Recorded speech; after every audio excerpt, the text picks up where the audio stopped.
You're in the Paracast, the gold standard of paranormal radio. And now, here's Gene Steinberg.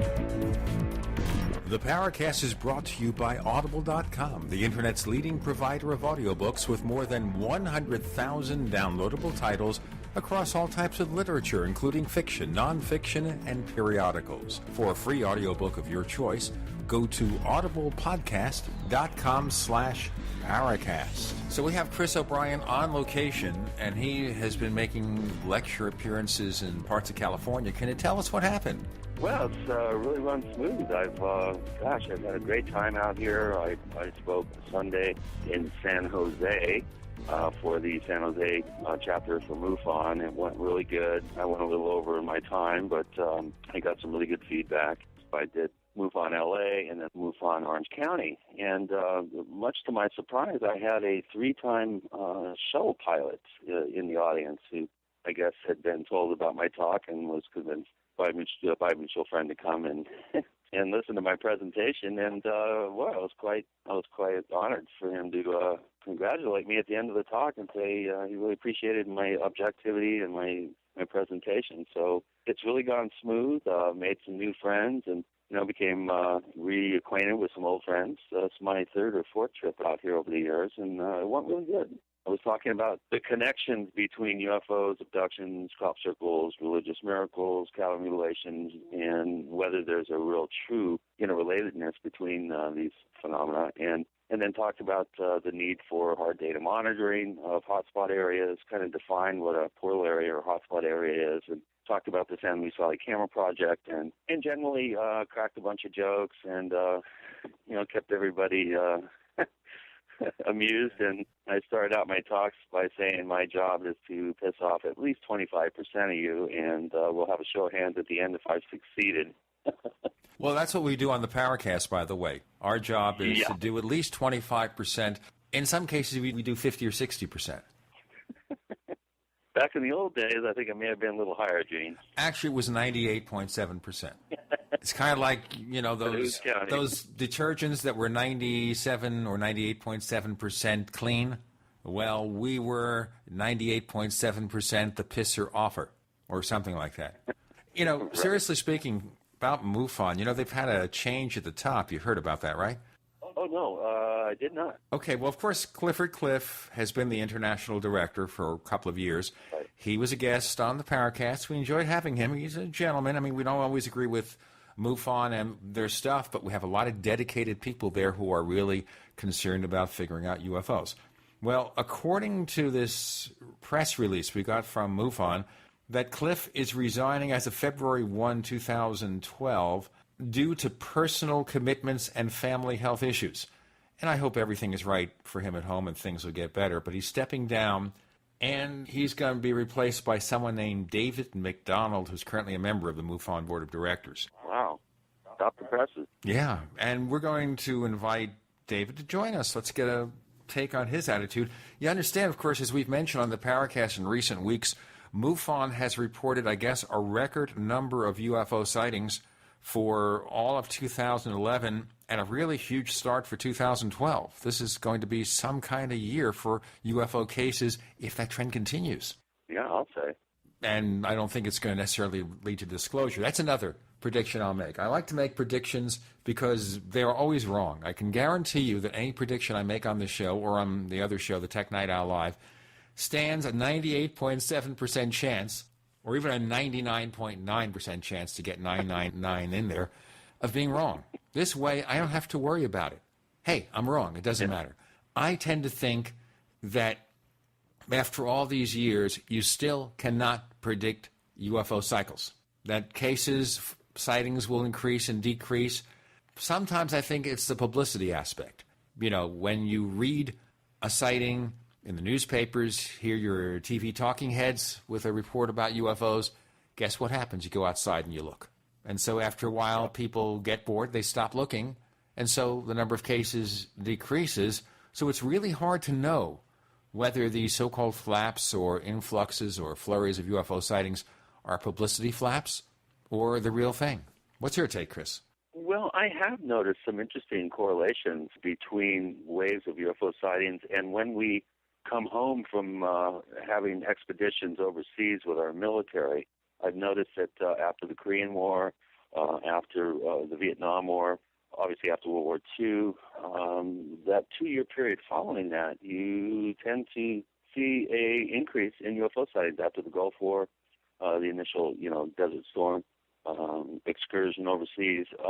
So if there is any patterning to this, that would be the one pattern that I would point to. And I think more work needs to be done trying to get to the bottom of how these sighting waves ebb and flow through time. It's interesting to point that out because what happened in 2011? We pulled out of Iraq. We started once again to prepare to scale down our participation in the Afghanistan war. So is there a connection? Well, we're about at that time period where we could see, a good 2-3 year wave of heightened UFO activity. This would be my prediction. I don't normally use the P word, but if I were to predict a wave, this would be the time period here in the next couple of years. Of course, if we survive the end of the Mayan calendar and the world ending.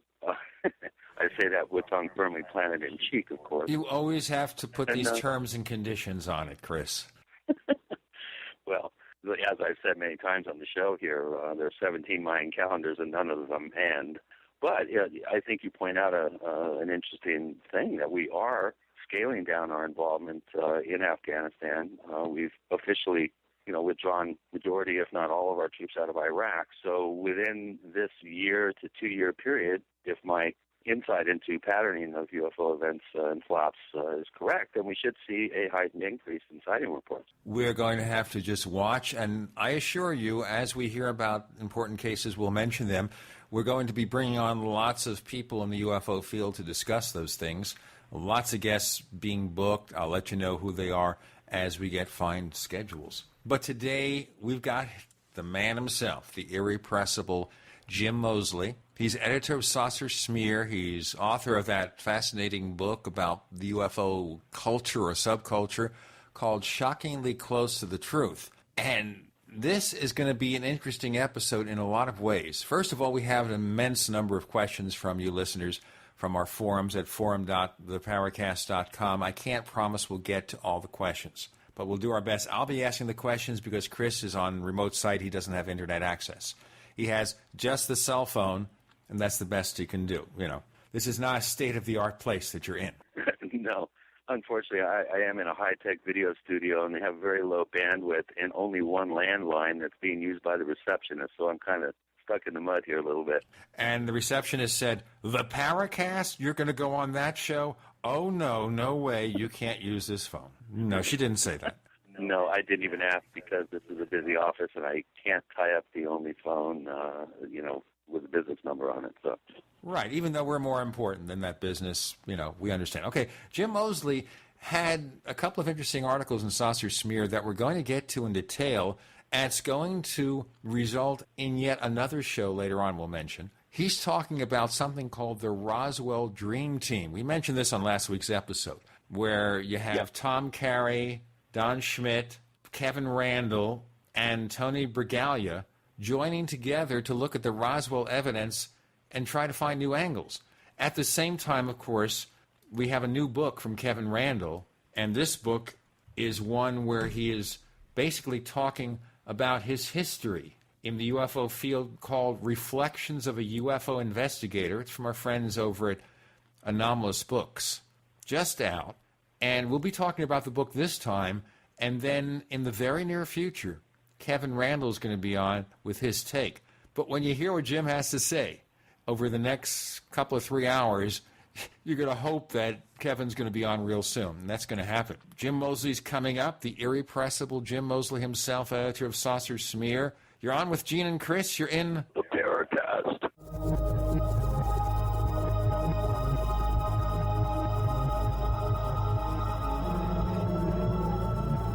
As you know, the Paracast is brought to you by Audible.com, the Internet's leading provider of audiobooks with more than 100,000 downloadable titles across all types of literature, featuring audio versions of many New York Times bestsellers. For our listeners, Audible is offering a free audiobook to give you a chance to try out their service, such as Steve Jobs, the best-selling authorized biography from Walter Isaacson. For that free audiobook, go to audiblepodcast.com/Paracast. That's audiblepodcast.com/Paracast. So here's what happened. I was placing an order online. The site went down. It just stopped responding. It took hours before it returned, but I'd already placed the order with another company. If your site goes down, you could lose business. And if you have a business or personal site, you'll want to know it's easy to run and it will stay online. At iWeb, your site is hosted on one of the most reliable networks in the world. Check it out. iWeb.com. That's iWeb.com.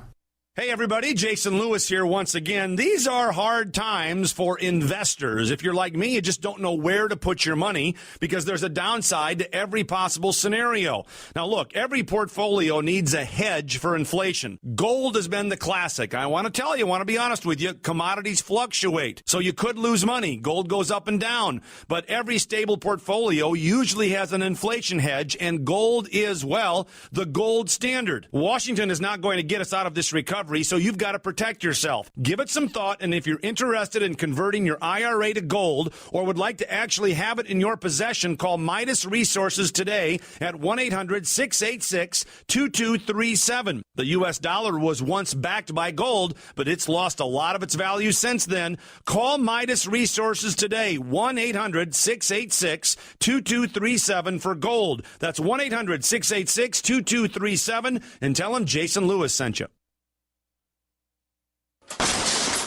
That's the sound of your door being kicked in by an intruder with a single kick.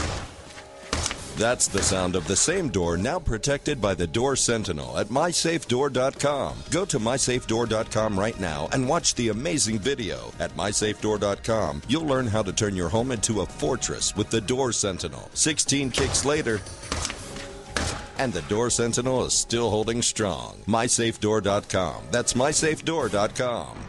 Hi, this is Ted Anderson. Have you ever wondered why banks, stockbrokers, investment advisors won't talk about gold IRAs? They've been available since 1986, yet the financial industry won't recognize the value of gold for your retirement. Gold has outperformed paper investments, yet no word about IRAs. If you would like to have gold for your retirement, call 800-686-2237. Don't get left behind by rising inflation and low returns. Call 800-686-2237. Secure your future and call 1-800-686-2237. Did you know nuclear radiation is still spewing out of the melted down reactors in Fukushima, Japan, and making its way across the entire U.S. continent, contaminating the air, water, and food? Dangerously high levels of radiation are a reality here. As a result, radiation poisoning is a distinct possibility for anyone living in the U.S. unless you do something to protect yourself. How? With liquid zeolite from RestoreYourHealthNow.com. Without a doubt, liquid zeolite is by far the best product to remove radiation from your body. It safely removes toxins and heavy metals, boosts energy levels, and promotes a strong immune system. Liquid zeolite is so powerful it was used to clean up contamination in Chernobyl, yet so gentle you won't even know you're taking it. Liquid zeolite comes with a money-back guarantee, but is only available at RestoreYourHealthNow.com. Learn how to get free bottles of liquid zeolite by calling 800-880-9976. That's 800-880-9976. Or go to RestoreYourHealthNow.com. That's RestoreYourHealthNow.com. We'd like to hear from you. If you have a comment or question about the Paracast, send it to news@theparacast.com. That's news@theparacast.com.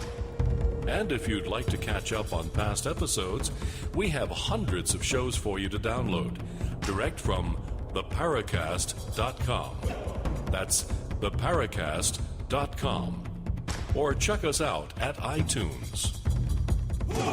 He's here, the one, the only Jim Moseley, the editor of Saucer Smear, which is one of the longest existing UFO publications, dating back from, 1954, when it was called Nexus. Is that right, Jim? Yes, I must modestly tell you, I have a written proof, which I could send you again.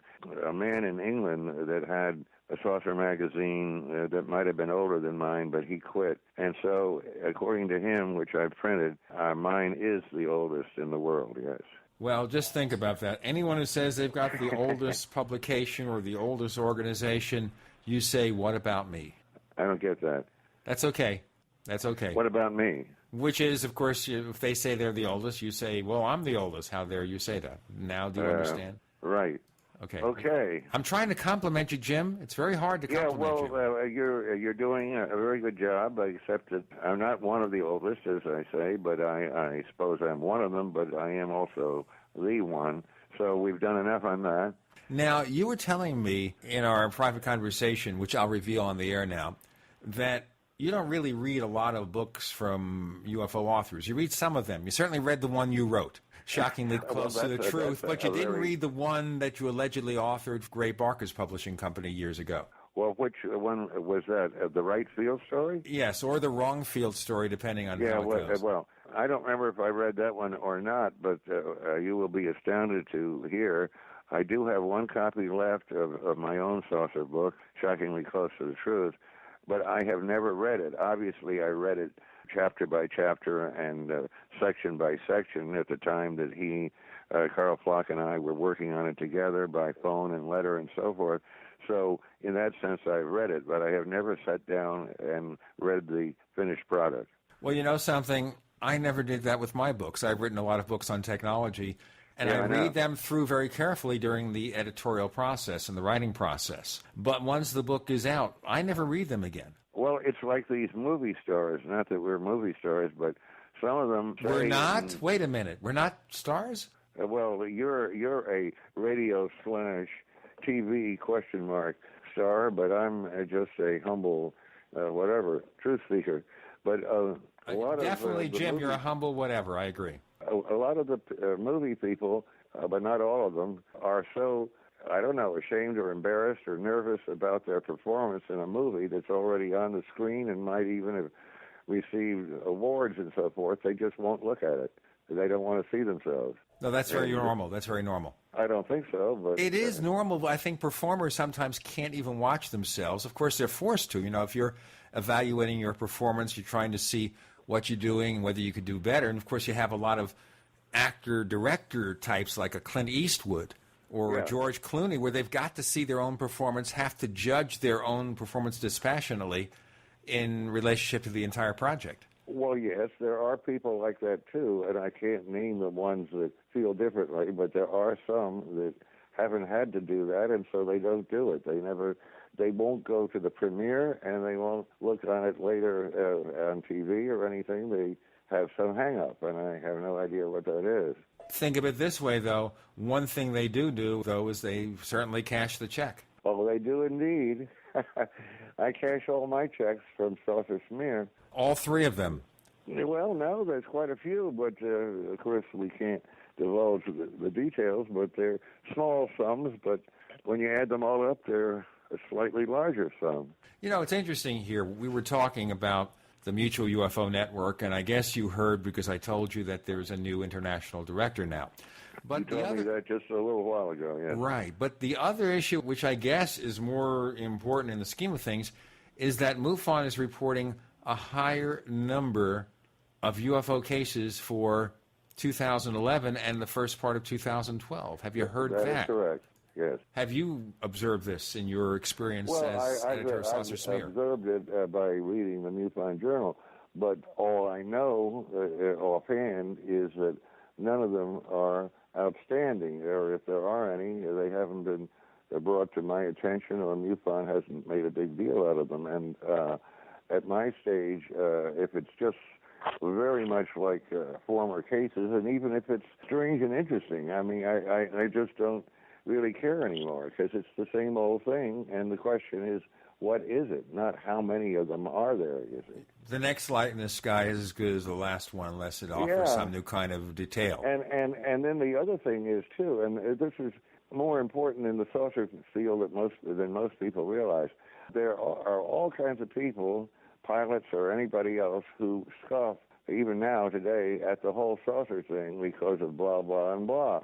They haven't taken an interest. They don't care. Nobody they knew has seen anything. I talked to a retired colonel the other day who's a relative of mine, a half-nephew, actually, but that's a long story. And, we always have to be careful about those half-nephews. Yes, well, he's the grandson of my half-brother, okay? And he is a retired colonel, but I am not. Anyway, he didn't, we had dinner, and I barely know him. And he didn't even want to be polite and discuss saucers at all. He'd never seen one and never heard of anyone that did, and so forth.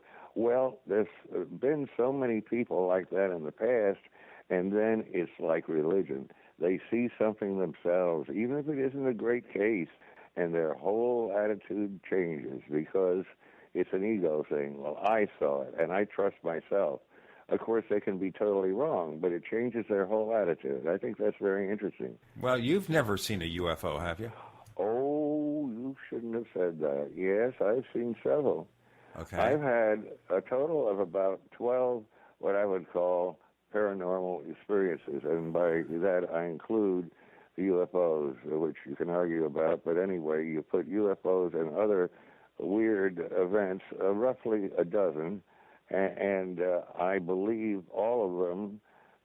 Of course, I can be wrong, I can remember wrong, or I could have been deceived or this or that, but I tend to believe all of them because they happened to me. And I was talking to somebody about this just a couple of days ago. Jerry Clark, he had one weird experience, and he had trouble believing it even though he believed weird experiences by other people.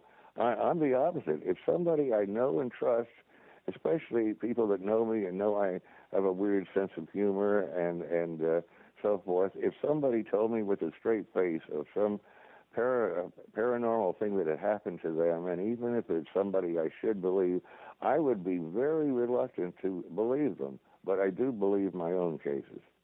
So if I told you I saw a UFO, you'd say, yeah, Steinberg, sure, tell me another one. Well, I knew you were going to say that because I'm psychic. Yes, I know you and I respect you in many ways, and we're friends in many ways, but I would never know for sure whether you were putting me on just because you know me that well, and you might just feel that that's what you wanted to do. And also I know that over the years you've been kind of a put-on person. You've put on people for different reasons, and we'll get into that in a moment. But this is one of the reasons why if I said I saw a UFO, you know, you wouldn't believe it. In fact, I don't think I'd believe it after all these years. We have Jim Moseley, editor of Saucer Smear. You're on with Gene and Chris because you're in the Paracast.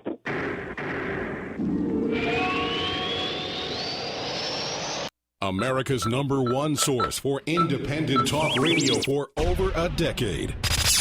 We are the GCN Radio Network. When it comes to running a successful business, there are many things you have to get right. But one thing is often overlooked, and that's protecting the data that powers your business. Computers, servers, external hard drives, and even tape backups are vulnerable to failure. In the U.S. alone, over 140,000 hard drives fail each and every week. According to one study, only 7% of companies that lose their data centers for 10 days or more survive beyond the year. So I want to tell you about our friends at Mosey, the most trusted name in online backup. Give our friends at Mosey a call. They've been doing this for a long time and run the most secure, most trusted online backup service. Right now, you could save 15% by using the promo code PODCAST15. That's PODCAST15. Call 877-669-9776. That's 877-669-9776. Or visit MoseyPro.com. That's MOZYPro.com. Take charge of your health. Get all natural innovative health products from the new AffinityHealthProducts.com. From weight loss to cold and flu remedies to better joint function, discover natural products you can trust online at AffinityHealthProducts.com, like Lose and Snooze. Fact is, 90% of all diets fail. Why not try a completely new way of dieting? With Lose and Snooze, you can achieve weight loss while you sleep. Guaranteed. Reduce caloric intake, get a deep restorative sleep, build lean muscle mass, and keep your metabolic rate up to burn fat throughout the night and day. With all natural Lose and Snooze from AffinityHealthProducts.com. Include the one-day diet for a complete weight loss package. Order Lose and Snooze and the one-day diet and other all-natural products for men and women online at AffinityHealthProducts.com. Spelled AFFINITY, healthproducts.com. or call 877-888-7126. That's 877-888-7126. Long-range patrol ration entrees. If you know survival, you know LRPs are the undisputed king of military rations. Hands down the best for your bug-out bag or survival pack. To go farther, faster, and carry more food, there's nothing better than a Brick Pack LRP cold weather ration entree. Nothing. Now, the Freeze Dry Guy is offering a limited time deal on thousands of fresh LRP entrees. We're talking a menu of tasty and nutritious beef stew, chicken and rice, chili mac with beef, spaghetti and meat sauce with 20 entrees per case. These fresh 2011 LRPs are U.S. government contract overruns, perfect for long-term storage. But they're going fast at freezedryguy.com. Far superior to MREs, long-range patrol entrees are about a third the weight of an MRE, with about a third more meat than the finest commercial freeze-dried entrees. Ask about multi-case discounts and free shipping when you call 866-404-3663 today. That's 866-404-3663 or freezedryguy.com. Your source for survival food in an uncertain world. What if pain could be reduced, ailments could be alleviated, physical and mental stress could be eased, and blood circulation increased, all by simply lying down? Introducing the original Biomat. The Biomat is an FDA-registered medical device that combines deep-penetrating infrared space-age technology and revitalizing negative ions with the incredible healing power of amethyst crystals. A Biomat can boost your immune system, relieve pain and stiffness, reduce stress and fatigue, and assists in detoxifying your body. Join the thousands of people reporting relief from chronic pain, fibromyalgia, arthritis, sports injuries, insomnia, and much more. Each Biomat comes with a lifetime trade-in and 3-year warranty. Learn more at bio-mats.com, spelled bio-mats.com, or call 360-944-8692. That's 360-944-8692. Visit bio-mats.com today and enhance your life with a Biomat.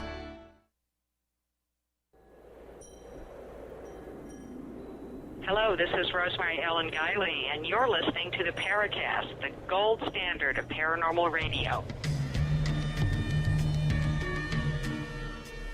With Gene and Chris, we're in the Paracast. Jim Moseley joins us. We love having him on because he just tells lots of great stories, has lots of fascinating opinions, and we've covered a few of his thoughts about UFOs. The fact that he has seen UFOs makes him more, as they say, accepting of the possibilities. We have a bunch of questions about his beliefs later on from our listeners at forum.theparacast.com. But I want to discuss something here which we mentioned before we had you on, and that is this new Roswell Dream Team you've mentioned in Saucer Smear. Could you explain what this is all about? Well, no, because it doesn't make much sense. Do your best. Oh, I will indeed. Kevin Randall, who I guess de facto is the number one Roswell investigator, because at least on the net he spends about 90% of his time rehashing the endless details endlessly. So, I mean, we can give him that title as number one of this group. And he currently works closely with Don Schmidt, which in itself is interesting because there was a long period of time when he and Don Schmidt did not work together at all. They had a serious falling out for a number of years, but that's a long story. So, you know what? Why don't you give us the Reader's Digest version? And we know that the personality conflicts in the UFO field are legion. They occur very often, but why did these two have this falling out? Well, there was a lot more to it than that, but the funny part, and the part that I remember best, is Don Schmidt, well, I'll start by saying I met him once at the Roswell Museum, and nobody else was around, and so I had a nice talk with him for a half an hour or so. The point is, he hung around the Roswell Museum, and I don't know how much he was there. I think some people that were supposedly working there had some kind of a uniform, maybe some kind of coveralls like a doctor would have. All I remember is he seemed to be a member of that team because he was there a lot. He was a member of the coverall team.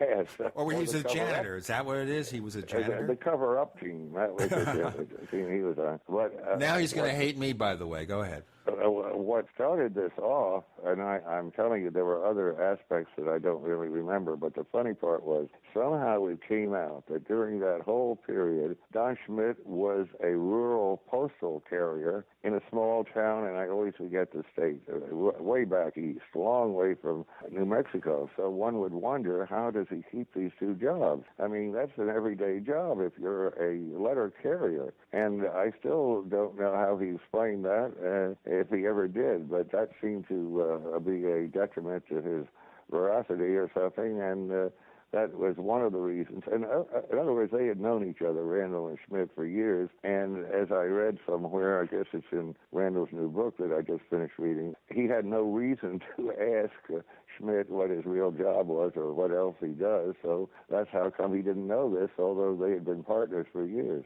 That's a very strange kind of attitude. You're supposed to be curious. You're wondering about the greatest mystery of our time. Is the Roswell crash part of the UFO mystery or something else? You ought to be curious about little things like that. I mean, when people ask me what my day job is, I said, this is it, folks. When you ask Jim Moseley what his day job is, well... eating, going to the bathroom, and doing saucer smear. But mostly doing saucer smear. We don't want to get to the lesser pursuits there. Okay, so after all these years, he didn't even inquire as to this guy's proper employment. Moving on to answer the question about the dream team. I don't mean to say demon team, but I almost did. Then a third guy came on who I don't remember the name of, but a fourth guy also came on whose name is Tony Bragalia. You've heard of him, right? Bragalia? We have. He tends to be skeptical in strange ways. I mean, he doesn't believe that the Socorro, New Mexico UFO. Well, that's right. He's certainly upset a lot of people who investigated that case, like our friend Ray Stanford. Well, exactly. That is, to me, the worst of his opinions, because he absolutely insists, that it was a prank by college students. And that would, for many long-winded reasons, that would be extremely difficult. And the one thing he hasn't even dealt with, it was part of a flap, which I didn't know myself until I looked into it a little bit more.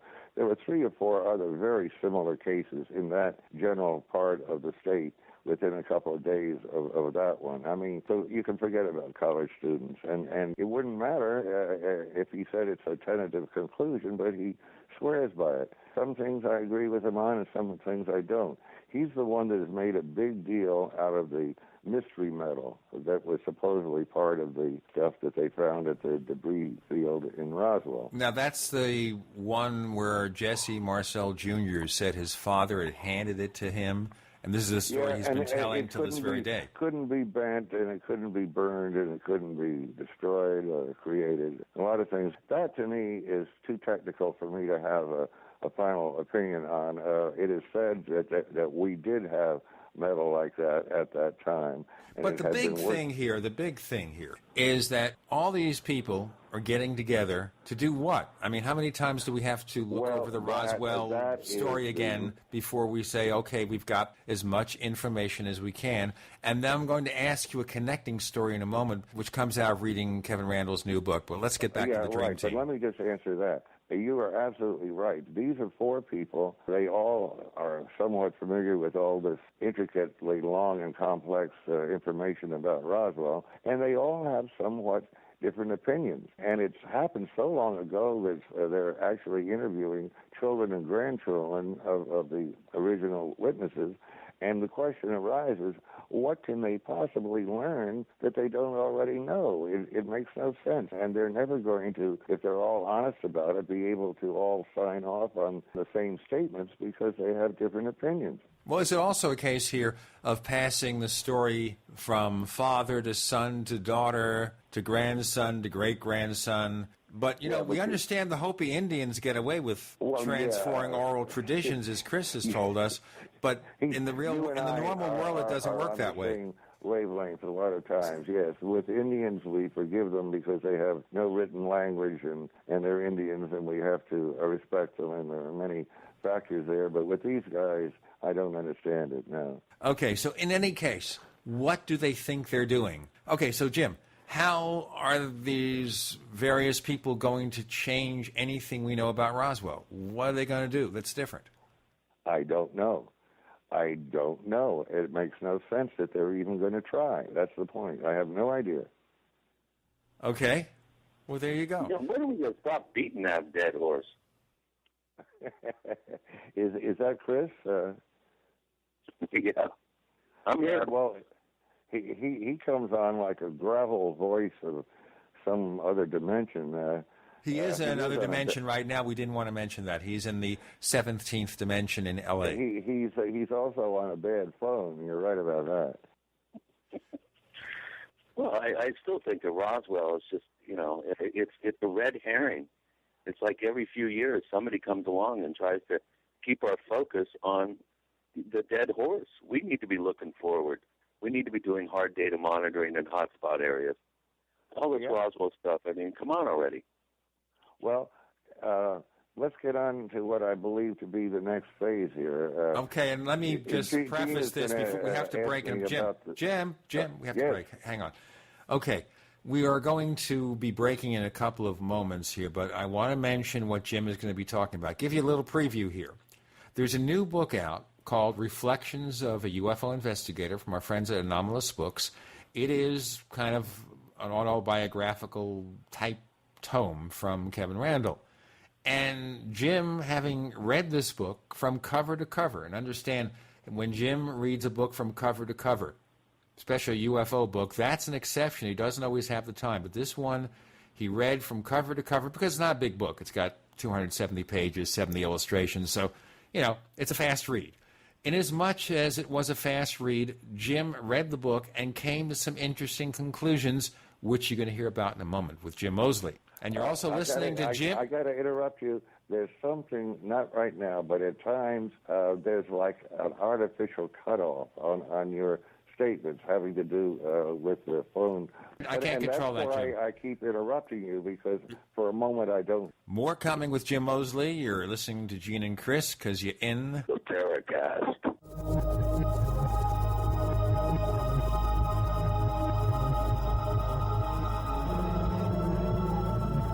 Are you tired of searching for great talk radio? Something more important. Search no more.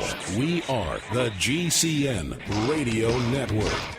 Are you ready to order the official Paracast t-shirt? You asked, we answered. We're now taking orders for the official Paracast t-shirt. It comes in white, 100% cotton. The front of it features the same logo that we have on our community forums. On the back it says, separating signal from noise. To order the official Paracast t-shirt, here's all you have to do. Visit our new online store at store.theparacast.com. One more time, that's store.theparacast.com. You can use a major credit card to place your order for the official Paracast t-shirt. Hey neighbors, we have one more thing to talk about, and that's more merchandise at the official Paracast store. We have hats, we have jackets, we even have a flip video camcorder customized with the Paracast logo at the official Paracast store. It's all now available at the official Paracast store, store.theparacast.com.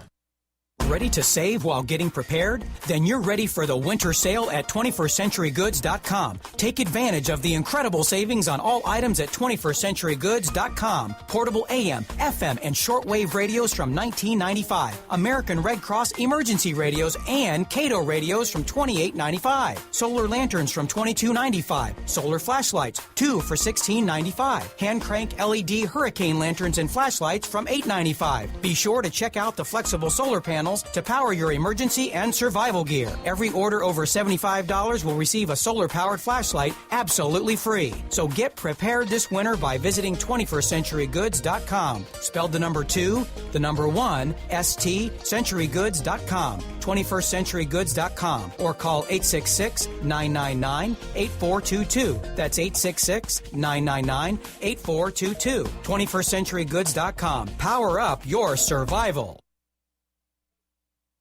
Did you know that how well your brain works is directly dependent upon how well your gut works? Did you know that an inflamed or compromised digestive system directly contributes to poor focus, depression, irritability, attention deficit, and hyperactivity? By eliminating the inflammation in your intestines and by having good bacteria populations, you may enjoy better brain function. The most important protein your body needs to keep inflammation down is glutathione. The number one food to support a dramatic increase in glutathione production is undamaged whey protein from grass-fed cows. Virtually all whey proteins are damaged by heat, filtration, and chemicals, except one. One World Whey is the most life-giving whey protein on the market. It is changing the lives of its users in very positive ways. One World Whey may act as one of the most important health foods to support your and your child's optimal brain function.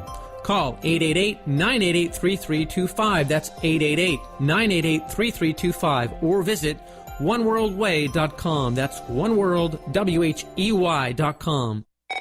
Don't answer it. If fear strikes your heart when the phone rings, knowing it may be another bill collector, it's time for you to call Zero Debt in 90 Days. 800-477-9256. Settlements, bankruptcy, and attorneys are not the answer and may end up costing you up to 10 times more than necessary. Listen, if you're already in debt, does it make sense to get buried in another payment plan? Zero Debt in 90 Days gets you out of debt in 90 days guaranteed, without a payment plan and without attorneys or going to court. Get the fastest relief from debt on the planet when you call 800-477-9256. If you have debt with the IRS, credit cards, student loans, or a foreclosure, we can help at Zero Debt in 90 Days, and we are the only organization to provide written guarantees on the results. Go to ZeroDebtGuaranteed.com. That's ZeroDebtGuaranteed.com. Or call now for free information. 800-477-9256. That's 800-477-9256.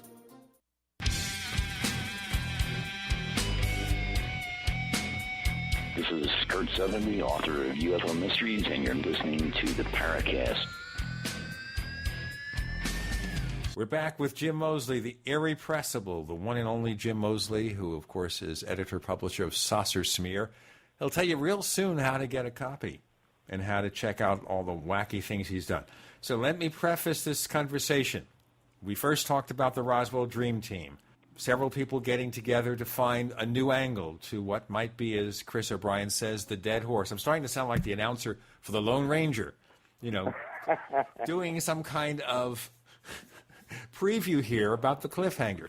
Okay, so Kevin Randall writes this book, Reflections of a UFO Investigator, for Anomalous Books, just out, and we have copies of the book on the way, so Chris and I are going to read it. Kevin Randall's going to be on the show to talk about it.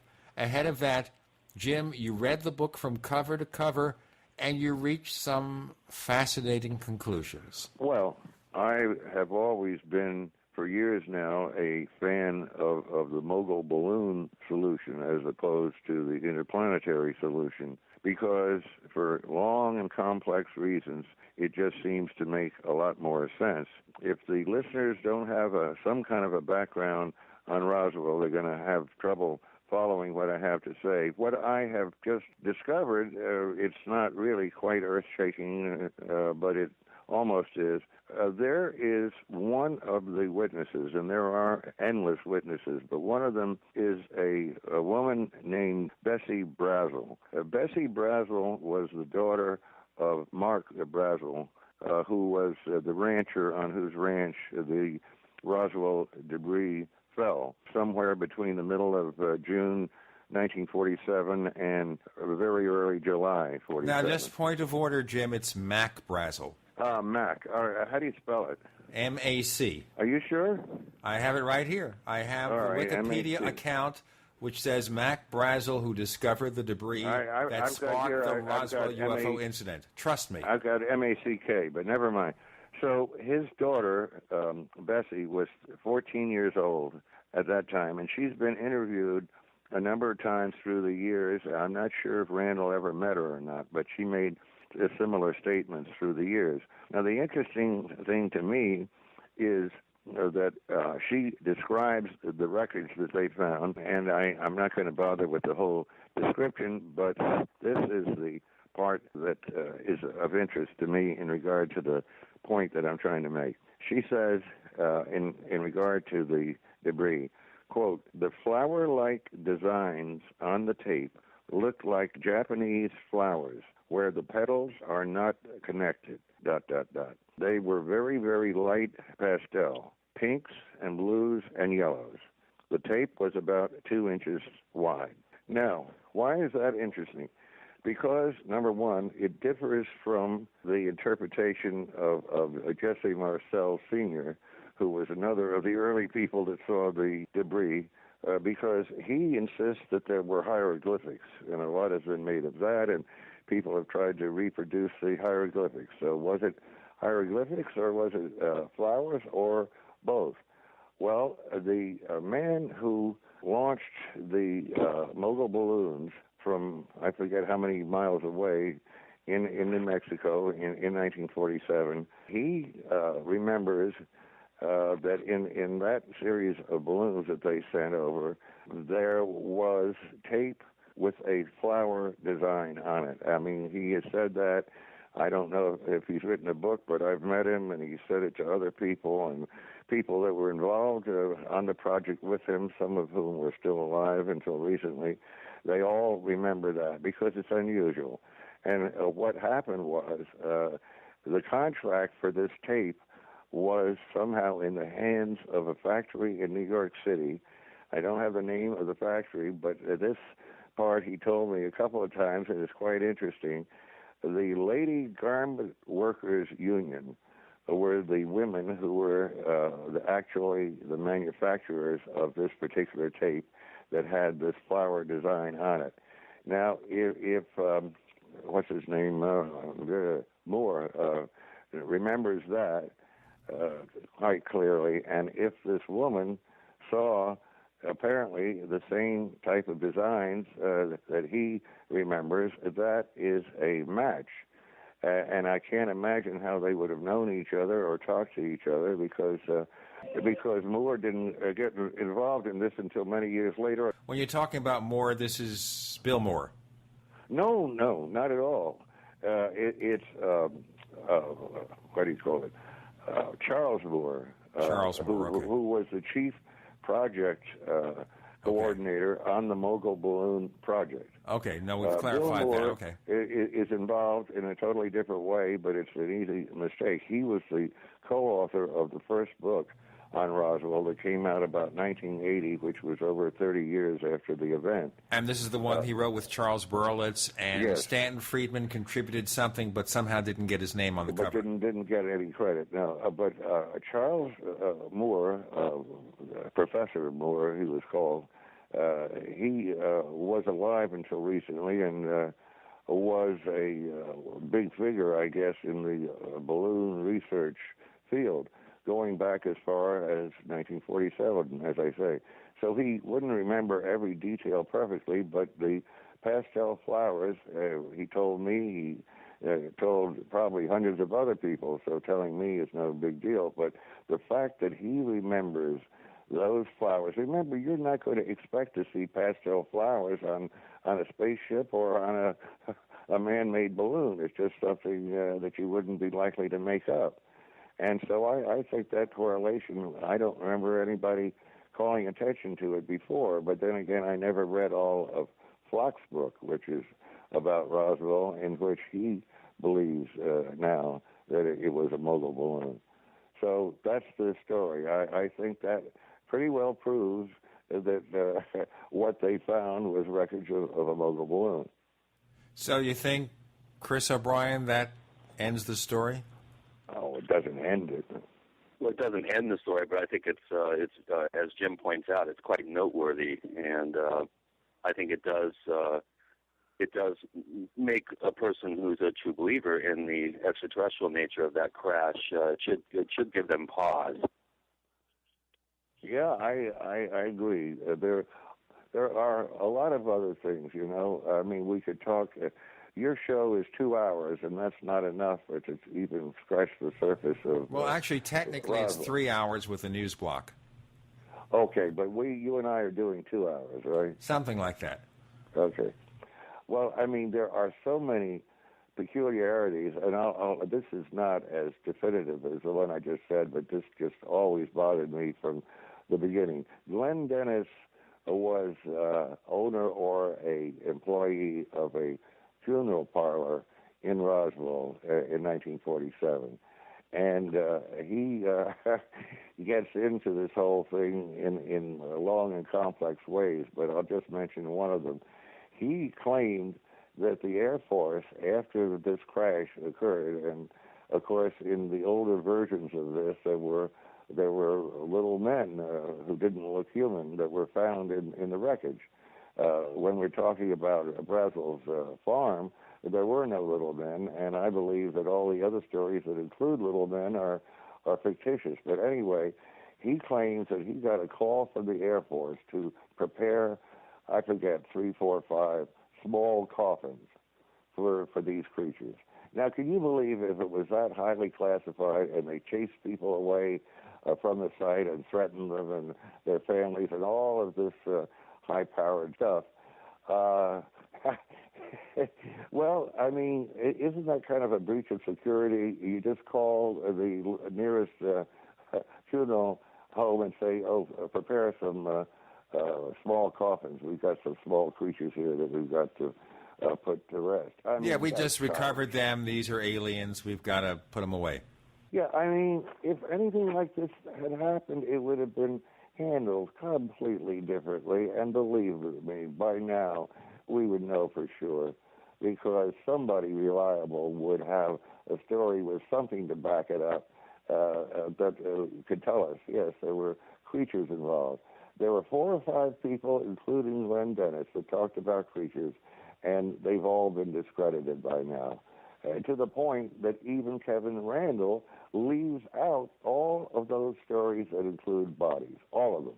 Now, all he's got to go on is this stuff that was on the Brazel Ranch, and I told you why I think it's a mogul balloon. If that's all that we've got, then the case is solved, and we can move on to something else. We'll move on to something else. The book, by the way, by Kevin Randall is called Reflections of a UFO Investigator. Kevin Randall will be on, and he's going to respond to what Jim says, and very likely Jim's going to be here to talk with Kevin Randall then. If you have a comment or question about the show, write us news@theparacast.com. That's news@theparacast.com. You're listening to Gene and Chris. You're in the Paracast.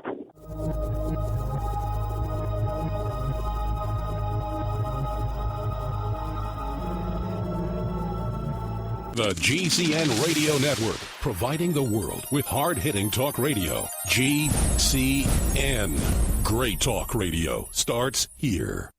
Hi, Ted Anderson announcing a great way to listen to radio on the telephone. By calling 760-569-7700, you'll be hearing GCNlive.com programs in seconds. Come to GCNlive.com, find your favorite host's dedicated phone number, and hear them 24/7. You heard me right. Every show has a dedicated phone number. Stop by GCNlive.com and bookmark their number today. And again, that's 760-569-7700. We the people grow cotton, weave fabric, engrave ink, embed strips and fibers to protect from counterfeit, then carting to a private bank, having it led back at interest, forcing taxes to service debt. This capitalism, or was Jefferson correct when stating a central bank issuing the public currency is a greater menace to the liberties of the people than a standing army? Ted Anderson, I'm placing a free silver dollar in a book that explains our monetary system. Call for your copy, 800-686-2237. It's time to understand the system. Call 800-686-2237. That's 800-686-2237.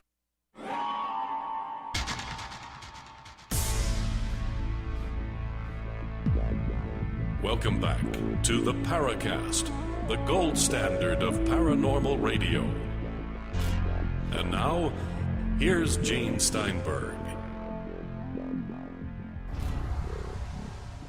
With Gene and Chris, we have Jim Moseley, editor of Saucer Smear. Before we go on with the second of 3 hours of this presentation, and we ask your questions, listeners, I have one of Jim. Can you tell us how to get a copy of Saucer Smear? Oh, yes, I always enjoy that question.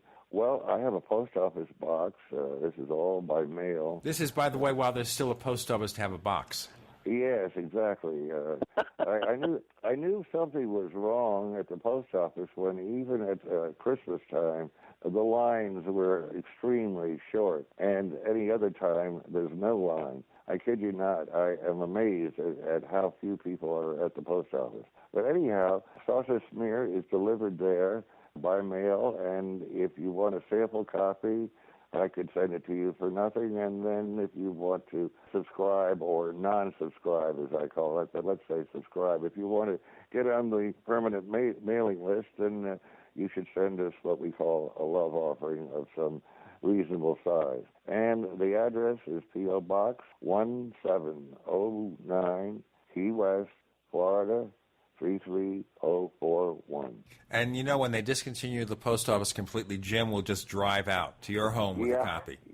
I'll drive out and visit each non-subscriber and hand deliver his copy. Okay. Basically, what he's going to do is take a non-trip. I'll tell you what, folks, we have a lot of questions of Jim, loads of questions, and I'm going to get into some of them here, and I think we can almost fill a full show with this. Normally, what we do at forum.theparacast.com is we mention when a guest is going to be on. This time we booked Jim only hours before he showed up.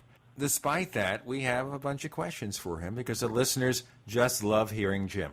You've got a fan base out there. I know you'd rather have that fan base write checks for copies of Saucer Smear. I'd like to be able to see them, not just in the ether, but in a 3D representation of their bodies. And you don't want these people to give you ether because then you'll be unconscious. That is true. Okay, so what are the questions? Okay, first question from Gog Smacky. Who? Gog Smacky. That's his username. You know, that's like he's kind of like doing a take on the word gobsmacked. Okay. Okay. So here he is. I got a few for Jim. Number one, having stated that you have subscribed to many different explanations of the UFO mystery, is there one you know come down on more than the others? Well, I've had different opinions at different times. I was with the interplanetary belief for quite a long time, and way back when, I specifically was on the belief that these came from Mars because it's nearby and has a atmosphere that is vaguely similar to ours, and also there were the canals, which were still being believed, I think, as recently as 30 or so years ago, and are now known to be an optical illusion. There are no canals. The evidence has changed, and my opinion has changed, but mainly for reasons that would be very difficult to explain in detail. But the more I see this and all the weird ways that the saucer mystery behaves and all the weird overtones and undertones, I really think that this isn't creatures coming in from another planet. In some ways, they're too much like us. In other ways, they seem to be mocking us. There is some strange link between these creatures and us. And it may be another dimension. It may be anything that you like. But I don't think we have to count on the idea that creatures like us are coming here in spaceships sort of like ours and, trying to enlighten us and so on. That's simplistic, and I don't think it's true. And what is the truth, I do not know. Okay, that's from Gog Smacky, whose name is really Gordon, by the way. And he's got another question for you. He's got 5, by the way. What is the most novel and or ridiculous explanation of the UFO phenomenon that you have come across? Well, off the top of my head, I can't answer that, but I'll try it this way. If you change it, what of all the explanations for Roswell, what is the most ridiculous one? If you have it just in regard to Roswell, I can give you an immediate answer, and that's John Keel's explanation. John Keel, bless him, is no longer with us, but he was a theorist that got pretty wild at times and often didn't think the evidence through completely because he just liked to, with a large brush, stroke this thing out and forget the details of why the theories might not actually work. But in regard to the Roswell crash, he said it was a Fugo balloon. Now, the Fugo balloons were sent by the Japanese during World War II, and they were, I guess, what they might have been made of cloth, paper, I'm not sure. I don't know the details, but the idea was they could, because of the wind currents, they could cross the Pacific, and if they sent enough of them, a few of them would reach America, and they had explosives on board, and when they crashed, they would explode and cause some damage. And actually, a very few did get to the West Coast, and I think one of them at least did kill about 4 or 5 people in some forest. But mainly, it didn't work. Well, Keel insisted that this was a Fugo balloon. It didn't blow up, and for a whole bunch of reasons, it was a off-the-top-of-my-head type of theory, and I always found it ludicrous, but Keel would get furious at anybody that didn't believe it. So what are you going to do? No, I remember when he was talking about that. Yep. Yeah, but 2 years after the end of the war, you would think that a Fugo balloon would have made it here a lot sooner. Would what? One of those balloons, it couldn't stay aloft for 2 years, and Roswell happened. Excuse me. 2 years after the end of the war. I blew that whole presentation. That was the most ludicrous part of it, and I unfortunately left it out. The war ended in August of 1945, and the Roswell thing crashed in late June or early July of 1947. That's roughly 2 years later. Even Keel couldn't explain how it stayed aloft for 2 years. And obviously the ET held it in suspended animation and then released it 2 years later. Yeah. So, I mean... It was done by ultra-terrestrials. That's how it was done. Let's get to the next question here. Now, briefly speaking here, I'm going to ask you before we do this, and here's the question. It's about the Straith letter, the hoax letter to George Adamski. Can you explain in like 1 or 2 minutes again what this is about? Then I'll ask the question, because some listeners haven't heard the earlier shows. All right. Well, George Adamski was the most famous of the early contactees and wrote 3 or 4 books in the 1950s about space people looking very much like us, coming from other planets, and in some cases landing on Earth, in other cases mixing with Earth people, and doing all kinds of things that are kind of unlikely. And Adamski was very well known at the time. His books, especially the first one, sold very well.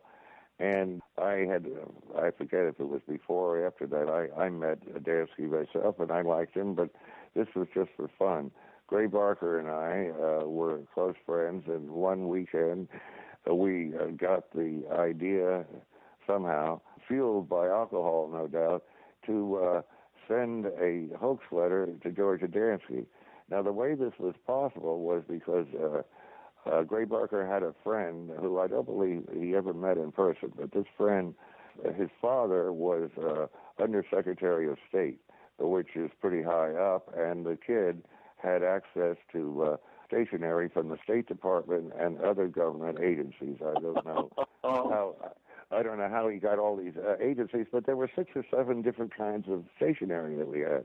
So we took the stationery of the State Department and just made something up. And the gist of it was that this fellow is sort of spilling the beans about a secret, and he's telling George Adamski, basically, there are those of us here who take your claims very seriously. And I'll tell you what you also should take seriously is this announcement. We have Jim Moseley with Gene and Chris. You're in the Paracast.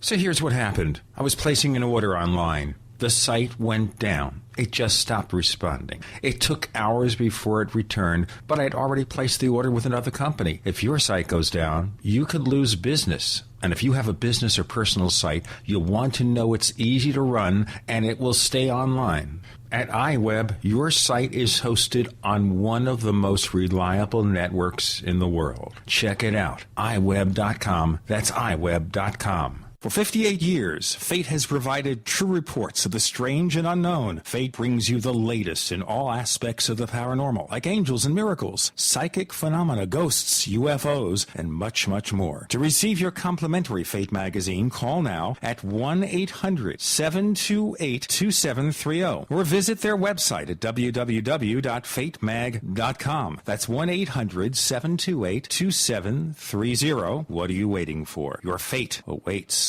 When making important financial decisions, you should always know the facts. That's why Midas Resources is willing to pay you to read the facts. Midas Resources, a team of hand-picked financial specialists with decades of financial experience who are ready to provide you with state-of-the-art, up-to-date financial services. Midas Resources offers a host of services and stands behind their products. In fact, if you call and order their free Midas report, Midas Resources will pay you.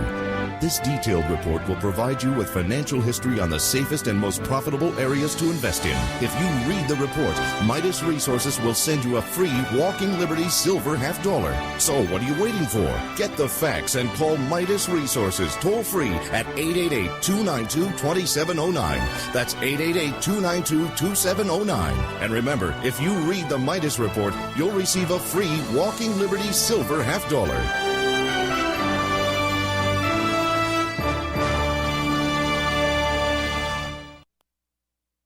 Digestive health is the key to wellness and elimination of toxins. That bears repeating. Digestive health is the key to wellness and elimination of toxins. And Pro EM1 Daily Probiotic Cleanse is the key to digestive health. Pro EM1 is a powerful liquid probiotic, strong enough to cleanse, gentle enough to use every day. Pro EM1 is dairy, wheat, and soy-free, contains all natural and certified organic ingredients, contains no preservatives or animal products, supports a healthy digestive and immune system, supports weight loss, improves absorption of food nutrients, aids in controlling yeast infections, is never freeze-dried, and uses 3 groups of live, viable, beneficial microbes to cleanse and remove toxins. Order Pro EM1 Daily Probiotic Cleanse at Terraganics.com, spelled TerraGanix.com, Terraganics.com. Or call toll-free 866-369-3678. That's 866-369-3678. Pro EM1, the raw probiotic.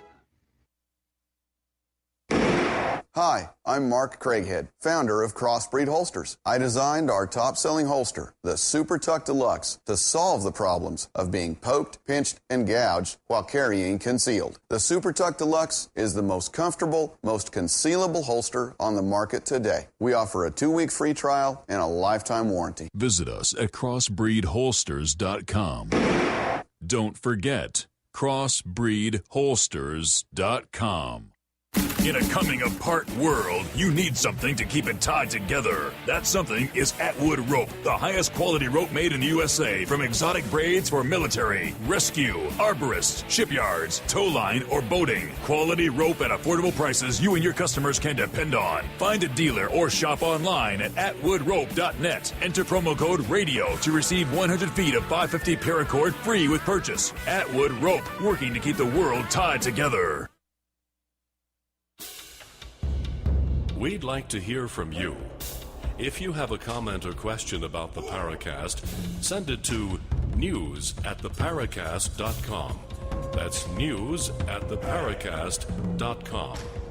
And if you'd like to catch up on past episodes, we have hundreds of shows for you to download, direct from theparacast.com. That's theparacast.com. Or check us out at iTunes. We have Jim Moseley with Gene and Chris from the Paracast, and Jim Moseley is telling us about the Straith letter about the State Department stationery that Frederick Ray Barker had gotten, and now you're writing, I guess Gray did the typing, and you both kind of dictated. Yeah, Is that how it went? Yeah, that's right. He did the typing. So the other letters didn't get so much attention. I think we wrote 6 or 7 letters, each on a different kind of stationery, to different people in the saucer field, and I honestly can't remember anymore who they all were. One was Coral Lorenzen, I think, and I honestly can't think of who. In fact, that was one you told me, Jim, when you told me the story the first time. She was with an organization called Aerial Phenomena Research Organization, which predates MUFON by a number of years. Yeah, that's right. Okay, Well, so anyway, you send the letter out, and Adamski's touting this sky. This is proof the government knows I'm telling the truth. And, of course, the authorities get wind of it. The FBI comes to see you and Gray. Well, excuse me. Not only did they get wind of it, because Adamski, like I would have done if I were Adamski, he used that in his propaganda from then on. I mean, you can't call me a fake. I have this letter from the State Department. And so he pushed it and publicized it. And that kind of, can I say, pissed off the government. And they did send the FBI over to talk to him, which was the wrong thing to do, because then he knew it was authentic. Why would they bother to send somebody if it was just some silly hoax? So he went right on with it, and I guess they just gave up and let him do it. But they also visited you and Gray? No, I was not a suspect, because Gray and I had such different views. Only people that knew us knew that we conspired to do things like this. But Gray was visited, and what he did was he got so paranoid that he chopped up the typewriter. He was afraid that they'd catch him by the typeface, and he buried it somehow in some concrete wall that was being constructed somewhere around Clarksburg at that time. So you know, folks, this sounds like the TV show Criminal Minds, where they basically focus on serial killers. What Gray Barker was, a serial typewriter destroyer. Exactly. So he never would even tell me where this wall was or the details. But anyway, he got rid of the typewriter. Now, does he have a document in there about the secret of the UFO mystery so we can start looking for it? How's that? I was thinking here, maybe, Jim, that Gray Barker, when he buried the typewriter, he also buried a document that proves what the UFO mystery solution really is. Well, that would be very nice. If I knew where he buried it, I'd dig up the typewriter and that message. Or as they say, can you dig it? We've got another question here, okay? Here we go, Jim. Do you have any particular case or piece of evidence that reaffirms your belief that there is something real and unknown about the UFO phenomenon? I guess this would be your favorite or most compelling case, since it's obviously not Roswell. Well, right. It would be any, I guess, of these roughly a dozen things that have happened to me personally. I mean, I could tell you one that's easy to tell briefly. Back about 1953, I was in Miami. In that era, the skies were clearer than they are now. There was less pollution and so on.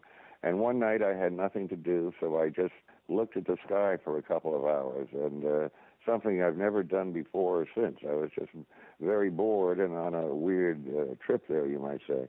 You notice that the stars appear to be in groups of 4, 5, 6 of roughly the same brightness. I mean, it's just an illusion, but that's how they look when you look at the sky. So I finally focused on one group, let's say of 5. I'm not sure, but let's say 5. And I'm looking at it, and I just playing a game with myself. I said, you know, one of those lights could be a flying saucer, but if it was in a formation like that with stars, I mean, I wouldn't know the difference. It would look just like a star. And at the very moment that I thought that, one of the stars took off in a straight line, slightly downward, and disappeared behind a building.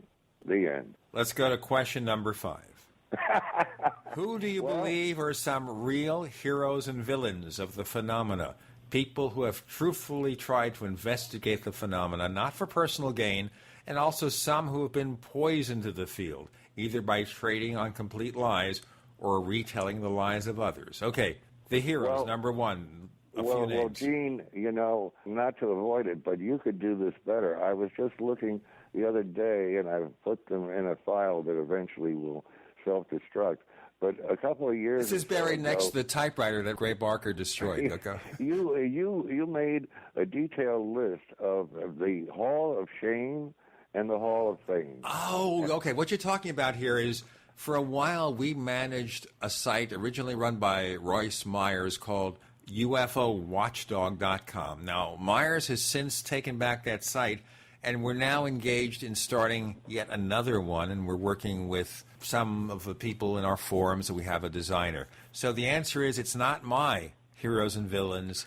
It is what Royce Myers created. We'll go for that, okay? All right? So go to UFOWatchdog.com, and you'll see the archive of that. Okay, and just a final comment from Gordon. I like Jim, especially for having a real sense of humor while still actively promoting the field, as opposed to some who seem to take themselves way too seriously. He's a fan. Well, that's very nice of him. Okay, we now have messages from JT. I have no idea who JT is. Neither do I. Okay, so that makes all 3 of us here, because Chris doesn't know either.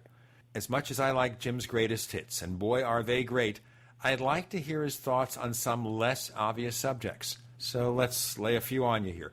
What is your estimation of the role of human consciousness towards UFOs? Do you think there's anything to the idea of tulpas and thought forms? What's that last part? Thought tulpas forms and what else? or thought forms? Well, I'm not sure how to define those things, but I could certainly say that there is indeed a link between the human mind and UFOs. In some cases that I can't just think of in detail offhand, but it seems absolutely certain that something strange is going on. The easiest type of thing to use as an example is missing time. Quite a number of people that have had especially close sightings of saucers, and they tell you their story, and it makes sense, but at the end they say, oh, by the way, I got home an hour later, but I thought it was an hour later, but it was actually 3 hours later. I can't account for the other 2 hours. That kind of thing is very common. So there's something weird going on there. It is. They could all be lying, but it is one of the more common descriptions of a flying saucer sighting. Well, certainly that might be some kind of strange mental process. We have more questions, by the way, and we're getting them from forum.theparacast.com. We've got a special message board there called the Question Bank, and when we know a guest is going to be on, we pose the questions. We have Jim Moseley, editor, publisher, and chief cook and bottle washer of Saucer Smear. With Gene and Chris, you're in Paracast.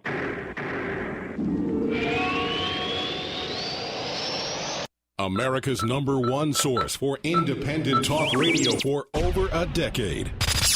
We are the GCN Radio Network. Ray Perkins, a reclusive veteran burned out from the Gulf War, lives tortured by relentless, perplexing nightmares. Nightmares of a horrific battle in deep space and of a mysterious woman suffering in agony for her devastated world. A woman not yet born, calling across centuries to him. Then, a coincidence leads him to his destiny, his chance to alter the universe. Attack of the Rockoids. The former fiction editor for Star Wars and Indiana Jones, Robert Simpson, writes, "The soul of the novel Attack of the Rockoids lies in its heart and passion for building a convincing tale of a love that spans the galaxy. A thrilling story. Attack of the Rockoids is available now. Read a sample chapter and get a special discount off of the cover price at our website, rockoids.com. That's ROCKOIDS.com. Attack of the Rockoids, a novel in the grand science fiction tradition."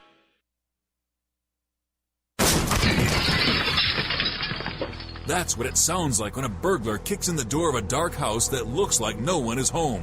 Don't let your home be the next target. Make it look like someone is home watching television with Fake TV. Fake TV is a small electronic device that makes the same light as a real television, so from outside it looks like someone is home watching TV. Fake TV plugs in just like a lamp on a timer, but is far more convincing to burglars. Fake TV deters burglars, costs far less than an alarm, and is highly recommended by numerous police departments. Use it anytime you're away from home. To order your Fake TV for only $34.95, go to faketv.com. or call 1-877-5-FAKE-TV. Each additional Fake TV is only $29.95, so get one for you and one for a loved one for safety, security, and peace of mind for both of you. Call 877-5-FAKE-TV or go to faketv.com. faketv.com, the burglar deterrent. If you're taking 1, 2, 5, or more nutritional supplements, please stop.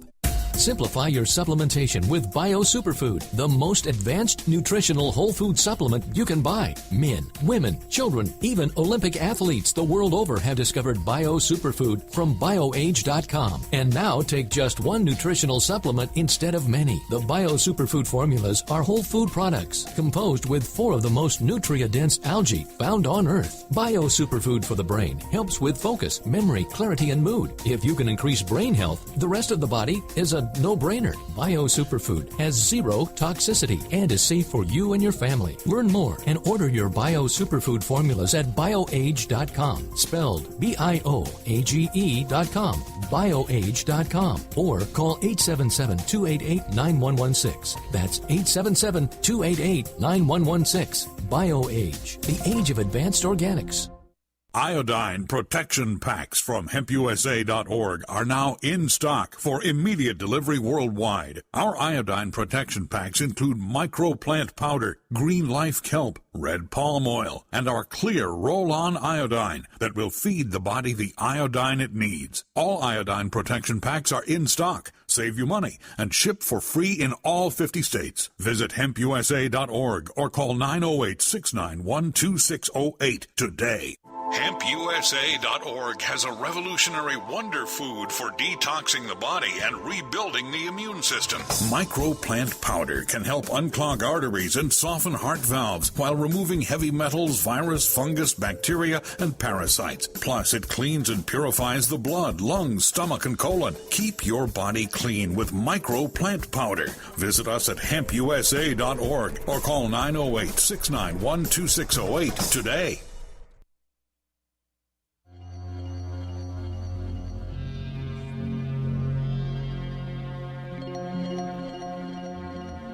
Hi, my name is Richard Dolan. You're listening to the Paracast.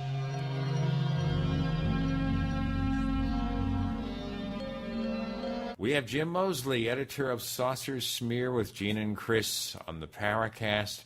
When Jim is on the show, it's a special event always. And we've got more questions from JT. Okay, are you interested in other areas of Fortean studies besides UFOs, cryptozoology, ghosts, etc.? If so, could you share some of your views and thoughts on any of these? Yeah, that's interesting. Each thing is a little different. I would say, in general, I am interested in all Fortean phenomena. Most of them I don't know a whole lot about because I haven't spent a lot of time on it like I have on saucers. And my degree of belief in the different ones differ.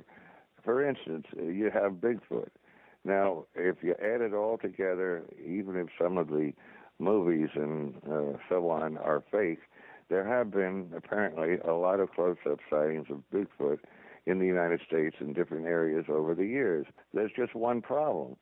I would really believe that there's something behind all that because it just happens too often, except it took me quite a while to figure this out. But all living things die, and if Bigfoot exists, he too must die. So occasionally you've got to find a skeleton of a dead Bigfoot. And if you never find one, there's a problem. Either he doesn't exist after all, or, as the late Eric Beckjord used to say, and you may probably remember him. Yes, I do. But it's a long story. I don't want to get into that right now. Okay. I thought at the time he was out of his mind or putting us on, or both. But he insisted that Bigfoot is 4D. He's in the 3D world some of the time, and at other times he's not. Well, that sounds pretty crazy, but I almost have to go for that because the sightings seem real and there's no bodies. So how do you explain it?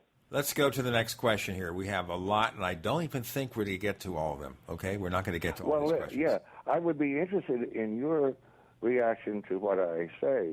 Do you think that makes any sense? Chris, you're the guy who does the field research. What do you think? Well, it does make sense to me, Jim. It's one of my arguments that I've been using over the years to the proponents of Bigfoot being a real flesh and blood, undiscovered cryptozoological creature. I think that there is quite a bit of evidence to suggest that he does have some sort of ability to teleport or to appear and disappear. We have cases where tracks appear out of nowhere, go for a distance, and then disappear like he vanished. So that would, again, bolster more of a paranormal definition of Bigfoot. Yeah, well, but I think you're right that he is able to manifest in these three-dimensional reality. Okay, very good. We agree. All right. Okay, question number 3 from JT. What do you personally enjoy doing when you're not knee-deep in ufology? A Cuban cigar? Of course, Jim lives, in Florida. A pint of Guinness? A good book or something else? Or is it still VAT 69 whiskey? Well, that's very interesting. That's my addition to the question, the last one. All right. Well, a Cuban cigar, I think that would probably get me in more trouble than drugs or something because of the insane embargo against anything Cuban. So you could have fake or imitation Cuban cigars, but it's highly illegal to import them, and so naturally I don't smoke cigars anyhow, but if I did, I'd make sure they weren't Cuban. What else were the choices?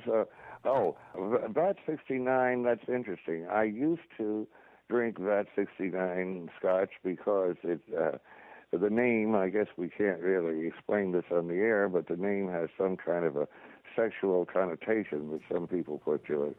And I thought it was rather amusing that there should be a brand with that name. I still don't quite know why there is, but in recent years I have changed permanently to Old Smuggler. And I think the connotation there is rather obvious. Because Jim is an old smuggler.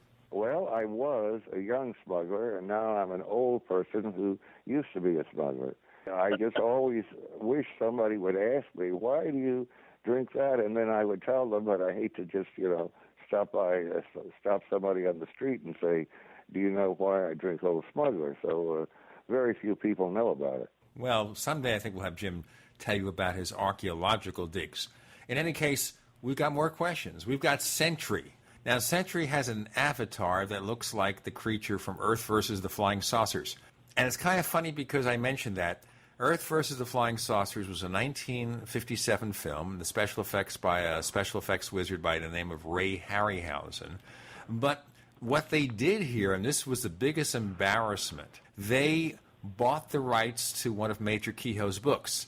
And they created a grade B science fiction thriller from one of Kehoe's books. He was eternally embarrassed, I'm sure. What was the name of the movie? Earth versus the Flying Saucers. I've heard of that, and I may have seen it. I didn't know it had anything to do with Kehoe. If you look at the credits, it was suggested or based on one of Kehoe's books. They bought the rights, Hollywood, and of course, they just made a fiction movie. Of course, kind of the same thing was done with Close Encounters of the Third Kind in dealing with Dr. J. Allen Hynek, but the movie was more serious. Now, here's the point. The reason I mentioned that, something from the 50s, and because Sentry's icon is from this film, here's his question from Sentry. During your cross-country UFO research trip in the early 50s, you met just about everyone from hoaxers to Project Blue Book people. Who did you find the most believable? Okay. I'll tell you, this is one of my favorite stories. Clyde Tombaugh, Dr. Clyde Tombaugh, obviously he must have had a Ph.D., he was a respected physicist that lived in New Mexico, and he is remembered still today because he was the discoverer of the planet Pluto. Which by the way, he is now embarrassed because it is no longer a planet. Well, luckily they waited till after he died. He only died recently, and now it's a planetoid because they found there's a lot of others that are about the same size. But he was given, that was a big prestigious thing. For years, he had that prestige behind him. And so he was one of the people I wanted to meet. And I forget what city it was, but he had a nice home with his wife in a suburb of whichever New Mexico city it was. And my reason to visit him was not because of Pluto, but because he had been written up probably in Saturday Evening Post and elsewhere. He had a well-publicized sighting 3 or 4 years, I would say, before I got there. So sometime around 1950, and I got there in 53. And this, as I remember it very briefly, it was a simple thing. This silent, sort of tear-shaped thing, or let's say round, but elongated, flew silently over his home at night, and it had square lights on the side that looked like portholes or windows, and it just went over in a few seconds and kept going, and it did nothing. And that is a UFO if I ever heard of one, and I think the man telling the story deserves to be believed. And I had read this, but I got a kick out of meeting him and hearing the story from his own lips, and I was big on the interplanetary theory in those days, and I kept trying to get him to say, so I could quote it, that the thing he saw was probably from another planet, but he was a scientist, and I don't blame him. He kept saying, I said I don't know what it was. It could have been from anywhere. I'm just telling you what I saw. And that was a kick. And he didn't kick you out either. No. A very nice man. Well, that was, I think, a lot of fun. Had to be a lot of fun. I wish I was in the position when I was in the 20s where I had to basically work hard for a living at a radio station and do my UFO stuff on the side. You traveled around the country. I think that was just one of the most wonderful things that anyone could have done. I was very lucky, because to put it briefly and to the point, I was interested in the subject. I had the time and the money to do it, and that's the key. The key is we have Jim Moseley, editor of Saucer Smear, with Gene and Chris. You're in Paracast.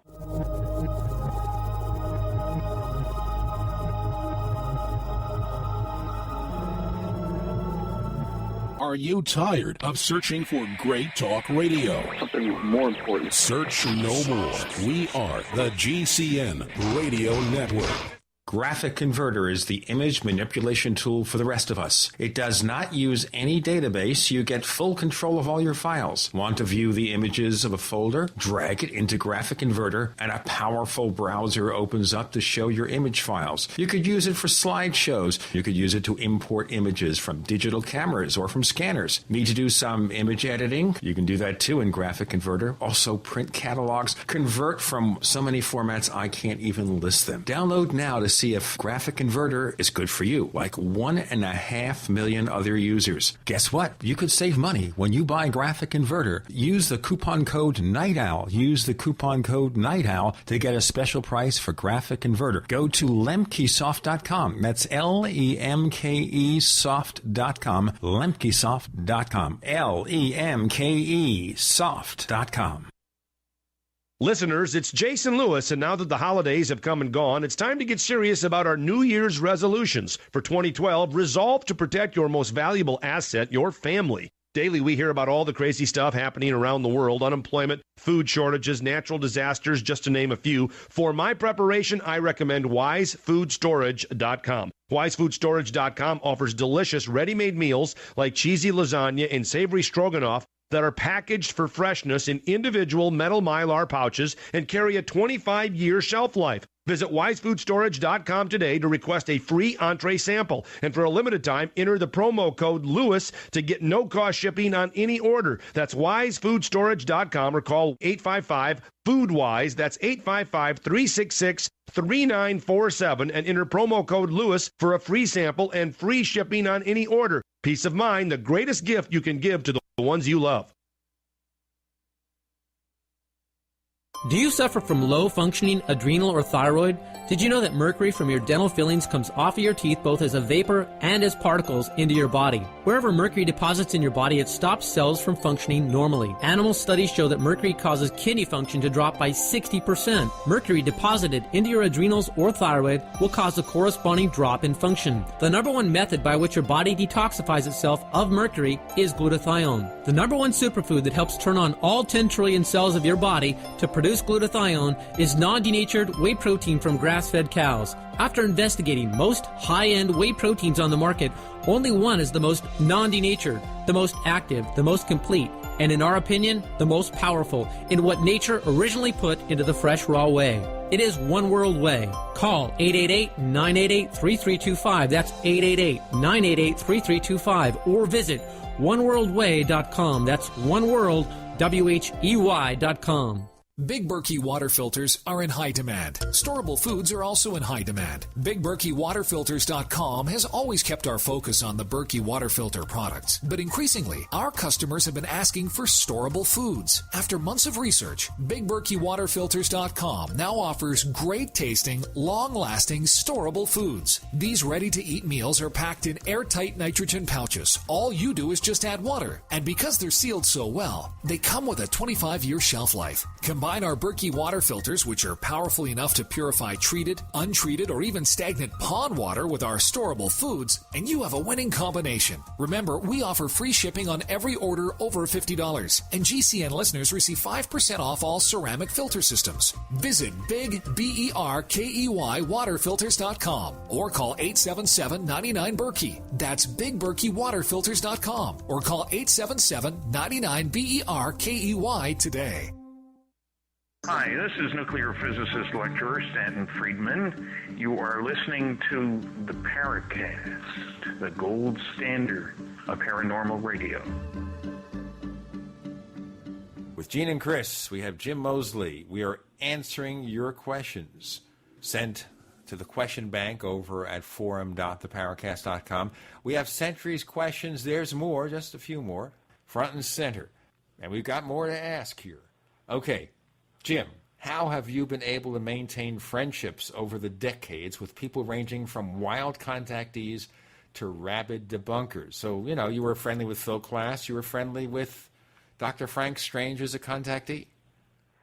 Well, I don't know quite how to begin answering that. I would say that Saucer Smear takes a irreverent attitude toward almost everybody, even the people that agree with me. So if there's somebody that has been mentioned in my magazine and who I somehow get the opportunity to correspond with or to meet, if they are not offended and are a pleasant, maybe easygoing type of person, I can be friends with them for a period of time, and there's no problem.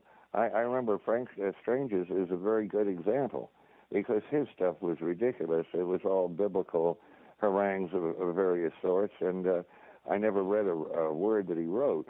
And at the end of his life, it was a kind of a sad thing. He was in very bad health, had heart trouble, and he was also trying to sell to the movie industry what would we say, a outline of a book. In other words, have them buy the rights to his book, Stranger at the Pentagon. That was his best-selling book, and it was printed.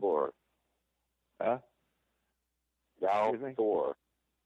Can't understand What's the name? Oh, the name of the alien was Val Thor. The name of the Stranger at the Pentagon? Sure.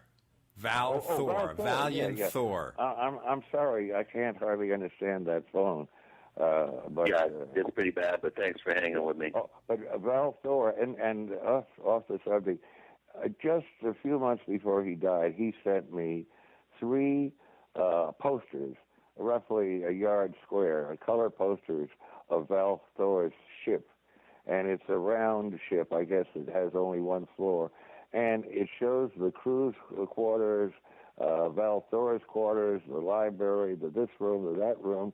And the thing I liked best was that Val Thor's quarters took up about half of the whole floor, and everybody else had to be squeezed into a tight space. But anyway, yeah, he must have realized that he was just stroking the fan or whatever he was doing, and I don't think he took himself terribly seriously, but he did try to make a living in different ways, and he succeeded. And he and I were very good friends, and toward the end, he started sending $50, $100 at a time for Saucer Smear. Well, obviously he made money from flying saucers. Very few do. Well, he had a lot of hats. He was on some kind of a pseudo interstate police thing. He was some kind of a perhaps fake immigration officer. He was head of some religious coalition. I mean, he had letterheads and hats to go for 3 or 4 different professions, and I guess he made something out of all of them.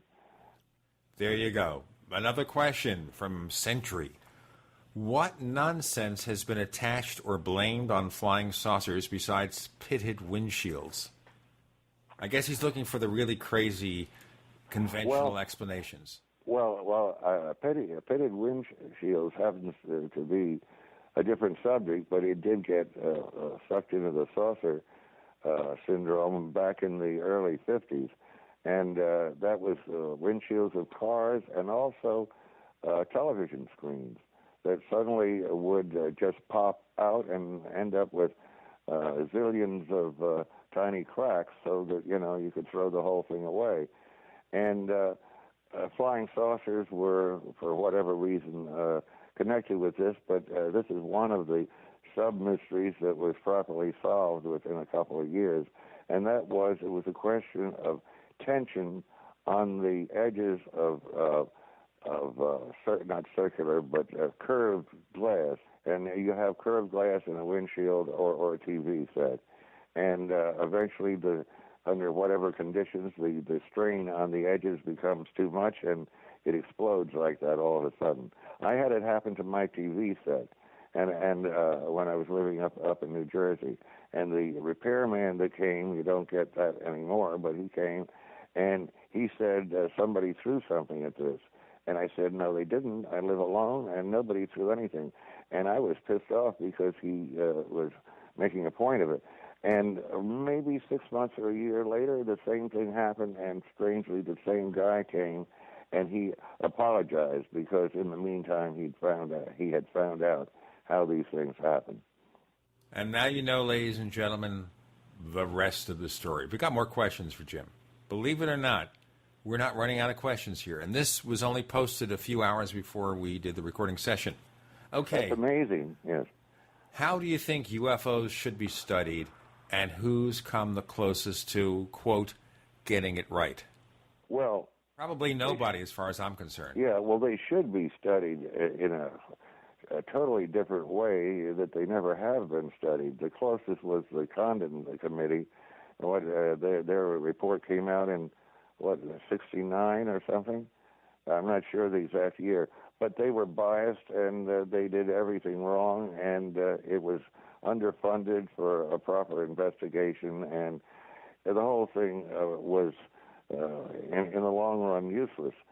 Something much bigger, properly funded by open-minded scientists with the right equipment. We have so much sophisticated equipment now that you can see a ghost if there are any, and you can do all kinds of things that couldn't be done just a few years ago. And if you had a group of properly qualified scientists with real degrees and real money and real open minds, you couldn't help but solve this in a few years.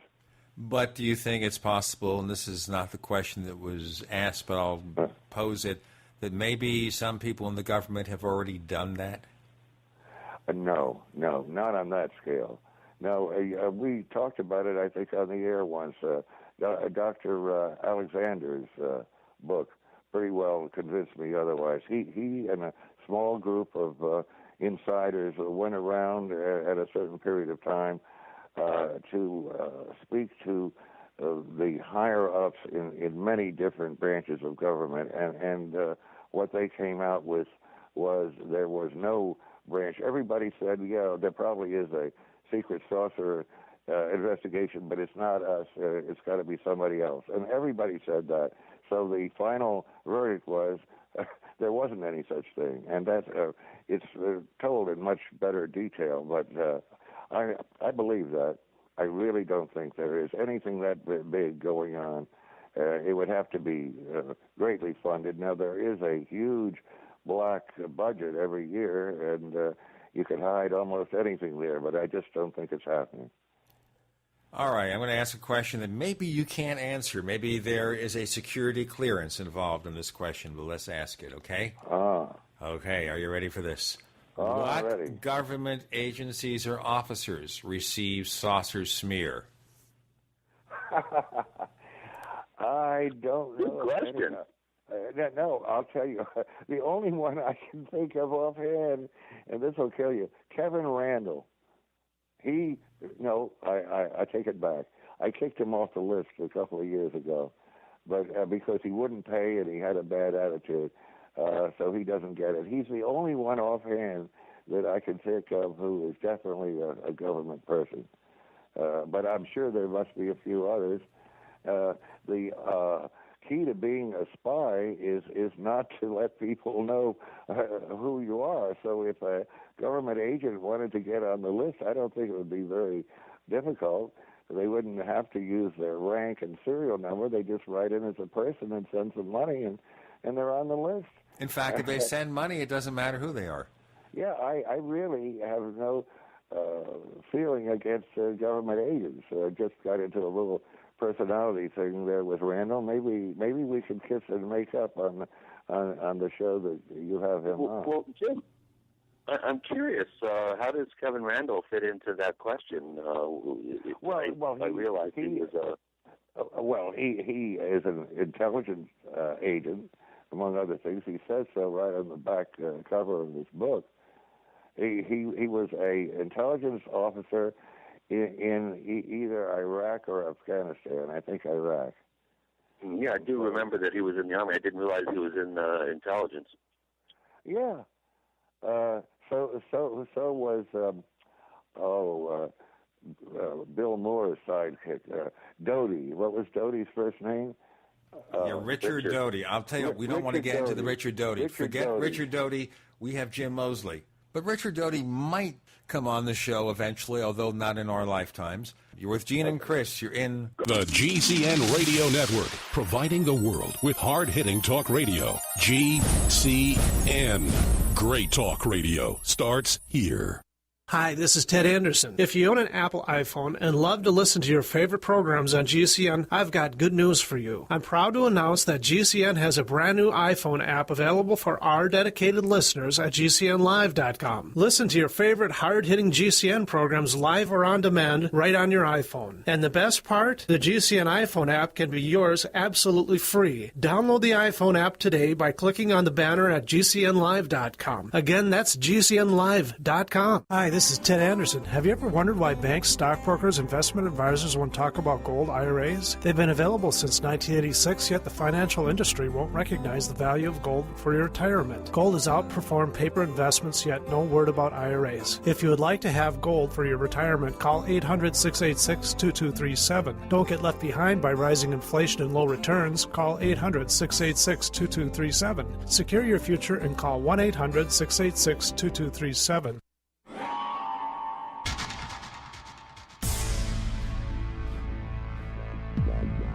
Welcome back to the Paracast, the gold standard of paranormal radio. And now, here's Gene Steinberg. So we raised the specter of Richard Doty. Yeah. With Gene and Chris, with Jim Moseley. And, of course, Richard Doty is another one of those intelligence agents, quote-unquote, allegedly. Does he get a copy of Saucer Smear? No, I have never. I almost met him once. I was with Carl Flock.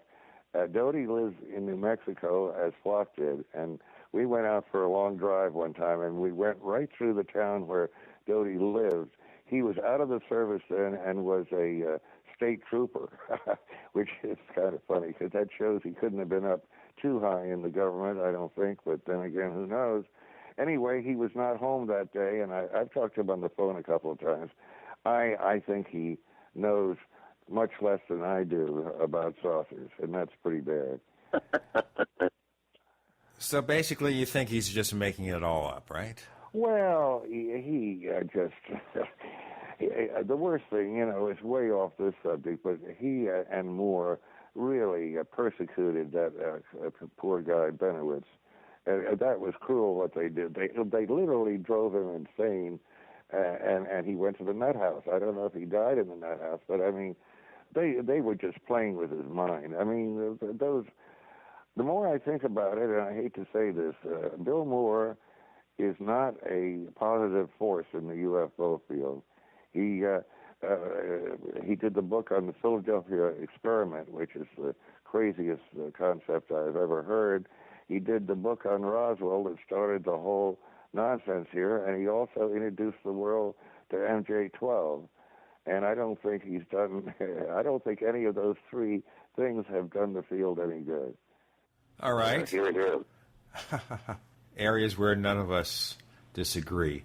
Oh, by the way, Moore lives in northern Florida now, and we might get together sometime. Well, that will be a special event, ladies and gentlemen. We should call the media. I'll alert the media, as someone said in a movie many years ago. Right. You don't remember what movie, do you? No. Okay. Sir John Gielgud playing the butler in the original version of Arthur. The original version of what? Arthur. It was a comedy film with Dudley Moore about 20 years ago. Okay. Right. Well, you are a movie trivia person, and I congratulate you on that. I accept that remark, and I resemble it. Okay, final comment from Century. Thanks for all you've done. Your numerous legitimate contributions to the field are often overshadowed by your reputation as the court jester of ufology, but some of us get it. Well, he's a very nice guy. I really appreciate that. I'll tell you, we got another few questions here, and we've got other questions for you that Chris and I will make up on the spot. From Bergen.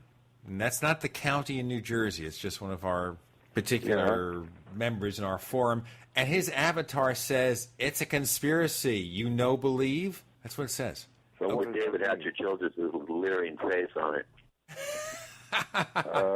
I'm sorry. I need a translator almost every time Chris speaks because there's a vibration there of some kind that makes it hard to understand. Well, you see, Chris has good vibrations. Well, not right now. How did he end up on a cell phone? I don't understand. Okay, he's doing... On the road. He's on the road doing studio work. Oh, he's on the road. No wonder. Yeah. All right. He's on the road again. Right. That was a song by Canned Heat. Forget it. Okay. On the Road Again was a song by a guy I was... Willie Nelson. Willie Nelson did it too, but also there was a song by Canned Heat. Yeah, he did it, but the first guy was, Guthrie's son. There was the original Guthrie... Woody Guthrie. Not Arlo, but the father, Woody. Yeah, Woody was the father, and the son became a rock star for a while, and that was one of his songs. Okay. Bergen asks, have you read Clifford Stone's new book? Clifford Stone's new book. Sergeant Clifford Stone. Oh, the fellow that lives or did live in Roswell? Huh? I'm not sure, but he's the one that claims that there's 57 different alien types. Well, I think that's the name of a guy. I met him once when I was in Roswell. He claims he was like a sergeant or something in the service way back, and he was present, in his opinion, when there was a on-the-spot investigation made by the military of a saucer that had just crashed. And I didn't believe a word of it because he didn't come out with that until quite a long time after he had become a saucer researcher. Eventually, he remembered this thing that would have been the first thing that he would have said if it were true. So, Clifford Stone, he lived in Roswell and was, at that time when I met him, a security guard. Does that sound right? Correct. Okay. You see, Jim, when Chris, who is our ace investigator, says you're correct, that's it. Now, here's a question, and I think you're going to reject the premise, okay? All right. Okay. What is the best tactic, in his opinion, on how to get any truth out of the military on what they know about the UFO phenomenon? But, Jim, I guess the qualifier here that I'll add is, do you accept that the military has any information that is of any significance? Well, see, now that's how you word it. Obviously, the military has details about many sightings that we don't know about or that they know more about than we do. Obviously, there have been many chases of UFOs by military craft. I mean, of course they know more than we do, but that's not the question. They have had, what would we say, intercourse perhaps with saucers in ways that we are not aware of because they don't give out any information that they don't have to. But the question is, do they know anything significant? Have they looked at creatures from crashed saucers, or have they interfaced at all with creatures from another planet, or have they flown themselves, as some say, to other planets secretly? And none of that I believe. So I personally wouldn't waste a lot of time trying to push secrets out of the military because, for one reason, they're probably smarter than you are. They'll just know how to fend it off, and they're not going to tell you anything they don't want to. What about the possibility that the military funnels off some of information about subjects such as this to private industry, then they have so-called plausible deniability? That's my question. Yeah, I think that's true. I mean, that's about all I can say about it because I don't know, much about any of the details of government contracts. But obviously, private industry is involved, and I guess in a way they could claim that they're not involved. I have no idea. This raises another question that arose back in the early 50s and 60s. And crazy rumors about Jim Moseley. It's not part of Birkin's questions, but I'm going to bring it up because we're talking about the military-industrial complex and all that. Your late father was a famous or infamous military figure in the 30s and 40s. tell us about him, because I think this is how it relates to it. Well, how does it relate to any of this? You know what? Why don't you answer the question, and then I'll ask. Well, well, yes, he was a notorious figure for a short time in the late 30s because of his pro-fascist views, and he was not in favor of World War II because I think he was more friendly toward the Germans than toward the English. That's the way he was. I wasn't raised by him, but I knew him. I visited him about once a year. He lived in Atlanta, Georgia, and I lived up in New Jersey. And we didn't get along very well because my views were not at all like his, and that's about all there is to that, unless there's some specific reason for the question. Okay, we're talking here about George Van Horn Moseley. Yes. And he lived a long time, 86. He passed the age of 86 when he died. How did you know that? Because he's listed on Wikipedia. They have a whole section, a whole biography about your dad. There's even a small biography about you on Wikipedia. If you ever get online or learn how to do it, you can check yourself. I have it. 2 or 3 people have sent it to me. It talks mostly about the Straits letter. I'll tell you what, we'll talk mostly to Jim Moseley. With Gene and Chris, you're in the Paracast.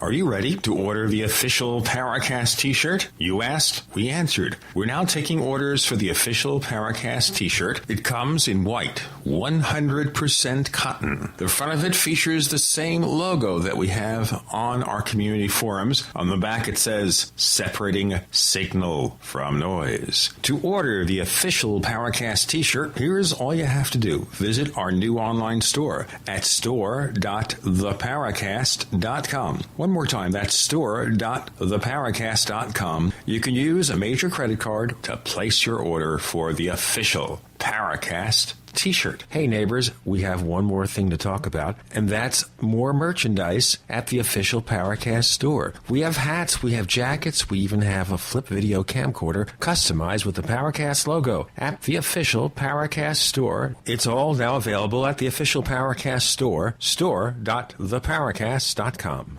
Gold. It's like nothing else on Earth. From the Romans through the Renaissance, from the Industrial Age to the Space Age, gold has weathered the test of time. For 6,000 years, gold has remained the ultimate store of wealth. According to the World Gold Council and the U.S. Mint, demand is at an all-time high. The stage is being set for the reemergence of gold as the common-sense alternative to a fiat paper currency that gets weaker every day. Midas Resources is proud to offer the hard-hitting report that arms you with the truth you need to protect you and your family from the Fed's plans for your hard-earned money. Don't gamble with your future. Call Midas Resources today and ask for your free copy of As Good as Gold. Call 1-800-686-2237 for the report the Fed hopes you'll never see. As Good as Gold can be yours by calling 800-686-2237. If you have ever thought about owning gold, you must read this report. Call Midas today at 800-686-2237.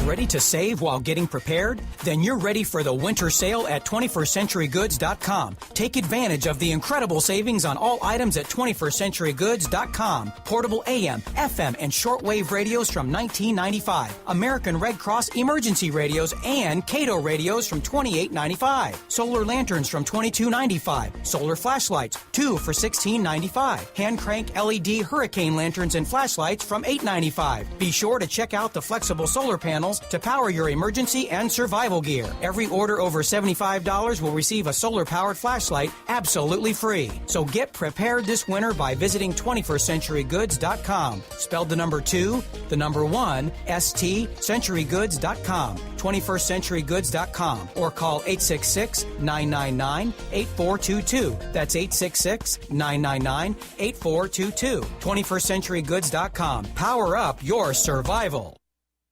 Have you ever seen a U.S. postage stamp featuring Abraham Lincoln, Ben Franklin, or George Washington?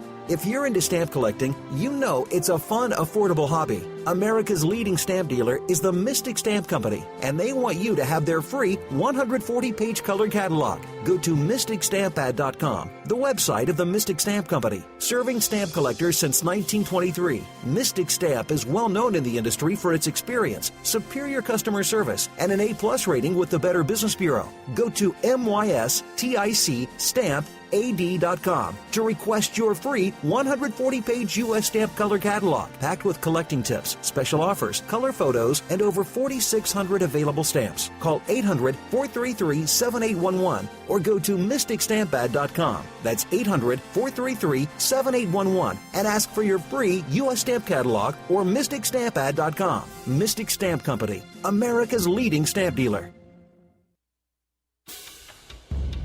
We'd like to hear from you. If you have a comment or question about the Paracast, send it to news@theparacast.com. That's news@theparacast.com. And if you'd like to catch up on past episodes, we have hundreds of shows for you to download direct from theparacast.com. That's theparacast.com. Or check us out at iTunes. I am gobsmacked that Chris O'Brien's cell phone on his remote location, his secret location, is still functioning. Yeah. Isn't that amazing? Okay. I only had 2 bars, believe it or not. That's right. And he's been to both bars in the last hour. That's why he sounds like this. We have Jim Moseley, editor of Saucer Smear. We were talking about the fact that his father was a notorious, I guess, military figure.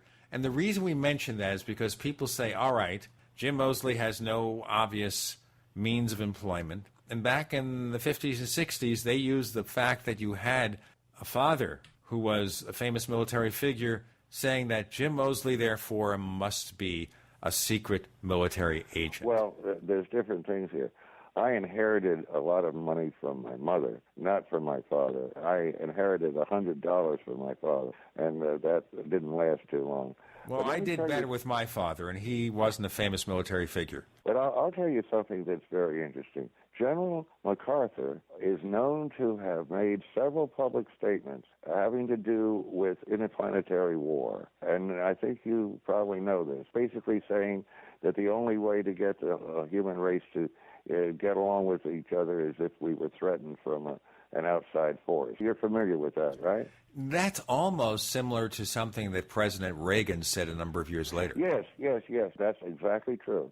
But here's the interesting thing. My father was Deputy Chief of Staff under MacArthur in 1930-31. That's just around the time I was born. And MacArthur, as I said, made that kind of statement a number of times. Now, I had an opportunity to meet MacArthur with my father after they were both long retired. MacArthur lived at the Waldorf Astoria in New York. And I showed up about literally 2 minutes late for the appointment, and my father had already left the lobby of the hotel and gone up to see MacArthur, and so I missed. And then I had another thought.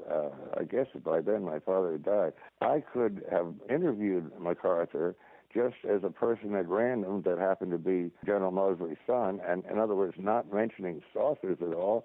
The average person doesn't go in for that.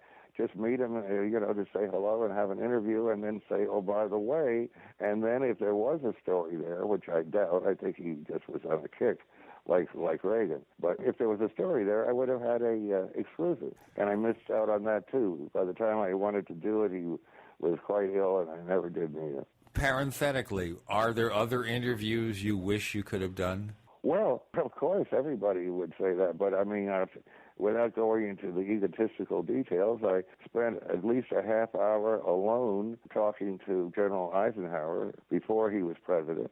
I spent a little less time talking alone with Harry Truman after he was president. That one you've told on the air. Now, Eisenhower, this preceded your interest in UFOs, so certainly that wasn't anything you talked to him about. That's true, and it was 1947, I think, and obviously I hadn't heard of MJ-12 or Roswell or any of the good stuff, so I wouldn't have known what to ask him anyway, and I'm sure he wouldn't have known anything at that time that he shouldn't know.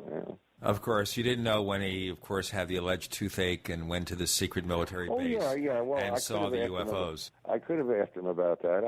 I know the case you're talking about, yeah. But you don't believe that, do you? He was either at the dentist or he was having a secret meeting with creatures from a landed spaceship. Or the secret alien creatures were dentists, and he had some kind of dental or medical condition that we couldn't cure, so he asked E.T. to do it. I just started a new rumor, folks. Yeah, well, I'm close to you on that. Yeah, it could have been a dentist from another planet, in other words. This is a new story, science fiction story. The dentists from another planet come here to Earth to extract our teeth. Indeed. Yes, that's it. Okay, from Bergen, we have another question. Number 3, thoughts on Ancient Aliens series on the History Channel. Now, I suspect you don't even have cable TV, or if you do, you get a very basic cable TV and don't watch those things. We only have cable here, so I get cable. And if I wanted to, I could get over 100 channels, which I would never watch, so I basically get basic cable, and it's cheaper by far, and I only watch 2 or 3 channels, and that's not one of them. So I don't know a whole lot about ancient astronauts. You remember Yonah Fortner. Tell our listeners about this guy, because Yonah is one of the early people to talk about ancient astronauts way before Eric von Daniken ever existed. Tell us about Yonah. He was one character. He was indeed. He was a scholar, a Jewish scholar of very high IQ, and he specialized in the Old Testament and in ancient manuscripts from places like India and so forth. I think that would be Sanskrit. I'm not sure. Anyway, to make a long story short, he came across a lot of stories that sounded like, I guess, Earth-made spaceships in India. And as far as the Old Testament is concerned, he believed that Jehovah, the God of the Old Testament, was in reality a space being. That was his take on these things, and he read these languages and then wrote articles in English about what he had read. Unfortunately, he never wrote a proper book about it, and he had so many hang-ups about what should and should not be included that he was very hard to work with. But he was quite a scholar. The only thing about it is he was a very good writer, but the writing style of the original stories that you published in Saucer News from Yonah, they were so dry. It was really difficult to follow unless you had a background in the information he was presenting. Well, he could have been von Daniken. He had no interest in being a popular writer, which is too bad because he needed money badly at all times. And it's just a shame that his talent was wasted. Now, I could just deviate here and mention the Nazca lines, but I think we've already done that a few times. Why don't you hit him again? Because I asked someone who was involved in ancient astronaut studies about this, and he kind of dismissed the possibility. So explain again you and Yonah and the Nazca lines and what they're about. Well, Yonah had nothing to do with the Nazca lines. I thought he had actually been sent down there to look at them. Well, yes. After I got into trouble down in Peru, I sent him down as a surrogate or something to try to help me straighten out things with the Peruvian government. And apart from that, he was interested in archaeology, and he had met Maria Reich, who was this German archaeologist who was the greatest person to study the Nazca lines over a period of 30 or 40 years. But that had nothing to do with why he went to Peru. I mean, in other words, it's 2 different stories. As for the Nazca lines, my opinion now is that the actual mystery of what they were, what their purpose was, I don't think it's ever been solved. Not by Maria Reich or anybody else. But the least likely thing is that that was a landing field for UFOs. Because when you really think about it, which I've had plenty of time to do, the lines are not very visible from the air. I'll tell you what, before we answer why this is all about and why Jim has reached this conclusion, we'll tell you that we have Jim Moseley. With Gene and Chris, you're in the Paracast.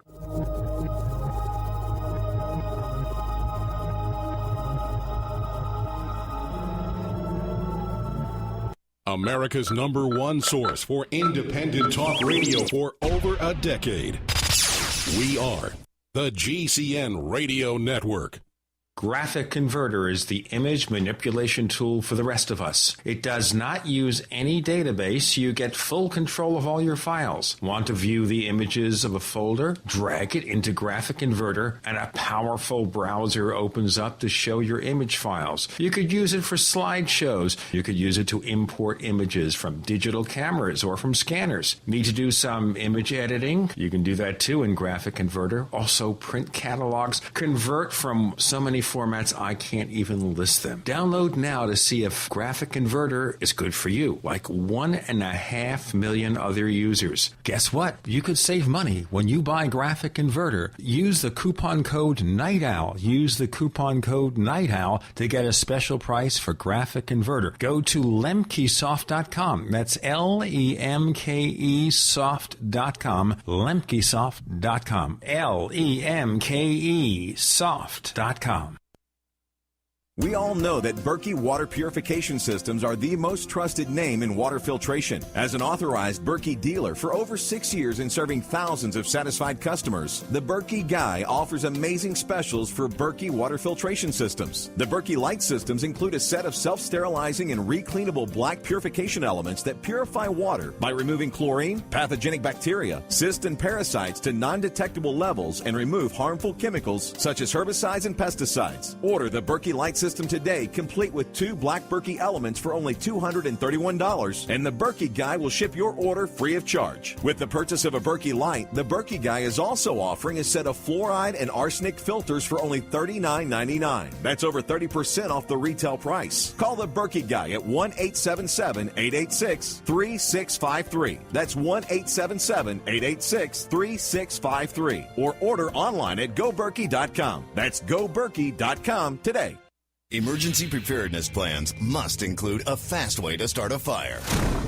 Fire up instantly with the revolutionary Quick Stove, a compact, lightweight, portable stove that's ready for cooking in less than 1 minute. Quick Stove, the safe, non-explosive fuel source that is an emergency preparedness essential. Quick Stove comes with 4 waterproof fuel cells that ignite in seconds, burn for up to 90 minutes each, can be lit and relit, and be stored indefinitely. At up to 18,000 BTUs, Quick Stove is ready to boil water in less than 5 minutes and burns hotter than most outdoor stoves. Now, the best part. Quick Stove starts at only $34.99 and comes with a 100% satisfaction or your money-back guarantee. Order today at quickstove.com or call 801-784-0225. That's 801-784-0225. Or go to quickstove.com. Click on the Discounts tab for multi-unit savings. Quick Stove, quite possibly the world's fastest outdoor fire. If you constantly feel run down and tired, your pH level might be low and your body could be full of toxins. If what you drink is not at a pH level of 8 or higher, you are inviting bacteria and acid to thrive in your body. But there is something you can do. Simply add 10 drops of AlkaVision Plasma pH drops to your water to help your body rid itself of acidic waste, increase oxygen, and raise your pH balance to optimum levels. AlkaVision Plasma pH drops combine a unique formula of the most alkaline minerals in the world, alkalizing the water you drink, ridding your body of acidic waste and toxins, and helping you regain energy and vibrant health. And studies show viruses, bacteria, and toxins cannot survive in an alkaline, high pH environment. Order your bottle of AlkaVision Plasma pH drops at alkavision.com. That's ALKA Vision.com. Or call 269-409-1776. 269-409-1776. Alkalize your body. Supercharge your health at alkavision.com today. Hello, this is John Burroughs, one of the witnesses to the Rendlesham UFO incident. You're listening to the Paracast, the gold standard of paranormal radio. From a secret location on a mountaintop, we have Chris O'Brien speaking to us on the secret radio with Captain Video and his Video Rangers. No, it's another story. We don't want to get into that. But Jim Moseley... Actually, I'm right in the middle of downtown L.A., Gene. Same difference. Yeah, right. We have Jim Moseley, editor of Saucer Smear. We're talking about the Nazca lines, and you made the statement you don't think they were landing signals or... Well, you know, that's one of the... Or a landing spot for UFOs. Well, that's a simple idea to come up with, just like I think at this point in time, my opinion of saucers. I mean, it's a obvious and simple idea to say they come from another planet, just like you see lines like that are unexplained, and the simplest idea is, gee, it must have been a landing field. And since those ancient people didn't have aircraft, although it's been brought up that possibly they did have, but I doubt it, then it would be people from elsewhere coming in, and that's not likely either. What I started to say is the lines are hard to see from an airplane. You have to be pretty low. There's mist, there's fog, there's whatever. You would not see those lines from very far away. And from the ground, you can't see far enough at one time to know what the whole pattern is, because it's just that way. You can't see more than, a couple of miles or something, and if the line is 10 miles long, then you're only looking at part of it. But I was probably the only amateur in history to dig on the Nazca lines, which by now Peru has become much more prohibitive about things like this. I guess you'd be locked up or something. But I had a crew of diggers, and just for the fun of it, we went out to the Nazca lines one day, because there were at least 2 mounds where a bunch of lines would come together. Altogether, 6, 8, or 10 lines running from a single mound. And it would be reasonable, just again simplistically, to think if they were going to have a very important burial, it would be in or on the side of that mound, because elsewhere there were a lot of tombs, some of which I opened, that were on the side of mounds. I mean, it's a common thing in primitive societies. So we tried, and we dug, and we couldn't reach anything that seemed to be leading toward something further down that would be a burial. And the diggers got teed off and said, we're wasting our time here. We're not going to find anything. Let's go back to the valley of Nazca, which was rich in tombs, many of which I opened. So that was fun and profitable. And when I went on the Nazca lines, it was hot and horrible. So I was only there for about half a day. If I said this in Peru, the maximalist element, which is probably stronger by now, would have me hung, I suppose. In fact, I think they're on their way to your home. At this moment, yes. And you might be hearing that knock on the door. But anyway, the Nazca, I don't know why they can't really find out what they are. They have something to do with irrigation, apparently, but they're not irrigation canals like they sound like, because they end at a certain point. The line runs to a certain point. It very often will be just the point at which the desert becomes a small hill. Instead of flat land, you have sloped land going up to a hill a couple of 100 feet high. And it just dead ends. There's no way that these could ever have been used as irrigation ditches or anything. So I don't know. I never worried that much about it, because if they're not connected with spaceships, then who cares? Well, I guess because they are there, we have to have an explanation. Yes, they'll figure it out. There's still people, real archaeologists, are still writing books about it. And this woman that I talk about, Maria, only died a few years ago. She was almost 100 years old. She was there was reverence toward her as having done all this work, which was pretty useless, I guess. But she was famous in Peru as the lady of the Nazca lines. I'm going to ask you another question from Bergen. We still have a couple left from him. What, in his opinion, is the best factual book on UFOs? Other than Shockingly Close to the Truth or Jim Moseley's book of whatever. Well, see, I don't read most of these books because it's just, I can do a review by just skimming through it and reading the front, fold description and a few of the reviews of the book. So, well, I would imagine that the most factual and interesting to somebody like me would be the books by Alan Hynek, less so Kehoe, because he, what would we say, not lied, but he changed the import and wording of sightings to make them more exciting and didn't stick literally to the text that he got. Now, understand here, Jim Moseley got to see the same text of many of the cases that Kehoe wrote about in his early books. And this is something, maybe we should just present this for a moment, okay? Now, Major Kehoe is considered a legend in the UFO field because, you know, it's back in the 50s and such a different time then.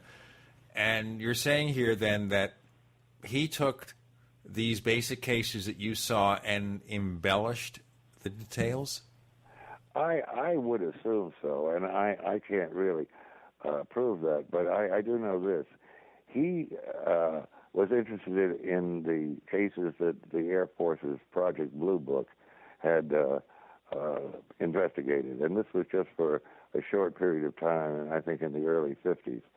And so he had a couple of friends in the Air Force that had access to Project Blue Book files, and they would read him over the phone the text of some of these cases, leaving out the names of the people and whatever else they wanted to leave out, because these were technically classified cases.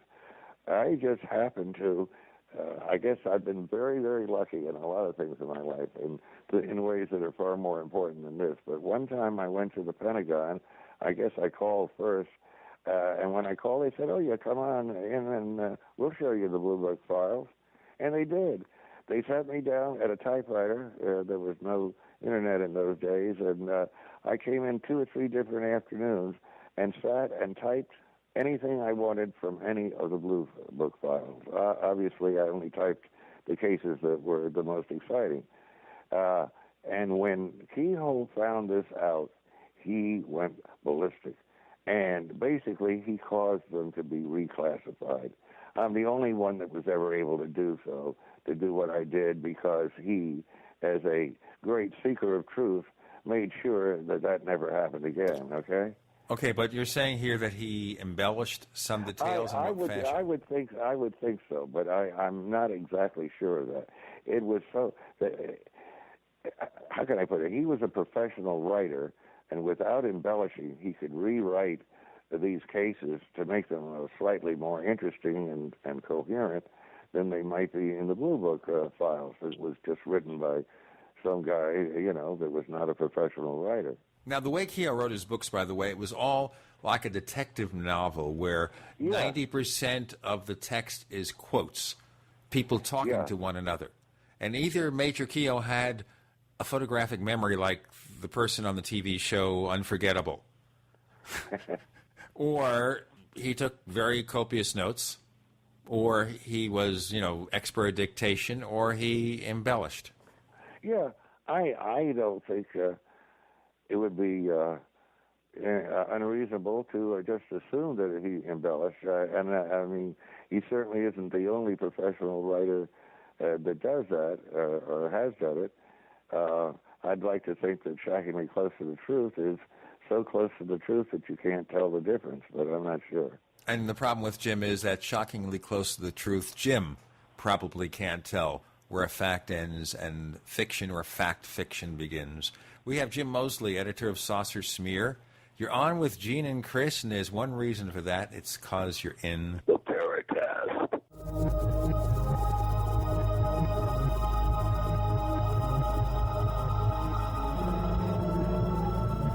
Are you tired of searching for great talk radio? Something more important. Search no more.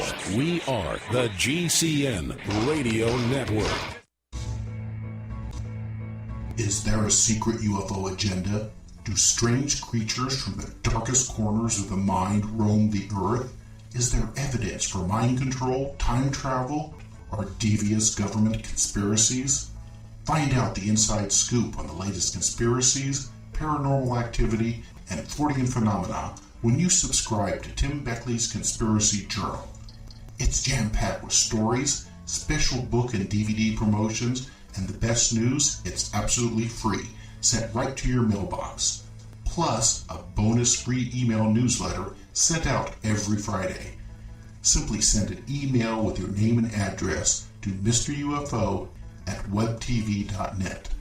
That's Mr. UFO at webtv.net. Find out what they don't want you to know.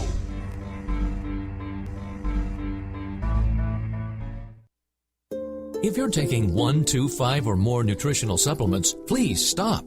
Simplify your supplementation with Bio Superfood, the most advanced nutritional whole food supplement you can buy. Men, women, children, even Olympic athletes the world over have discovered Bio Superfood from BioAge.com. And now take just one nutritional supplement instead of many. The Bio Superfood formulas are whole food products composed with 4 of the most nutrient-dense algae found on Earth. Bio Superfood for the brain helps with focus, memory, clarity, and mood. If you can increase brain health, the rest of the body is a no-brainer. Bio Superfood has 0 toxicity and is safe for you and your family. Learn more and order your Bio Superfood formulas at bioage.com, spelled BIOAGE.com, bioage.com, or call 877-288-9116. That's 877-288-9116. BioAge, the age of advanced organics.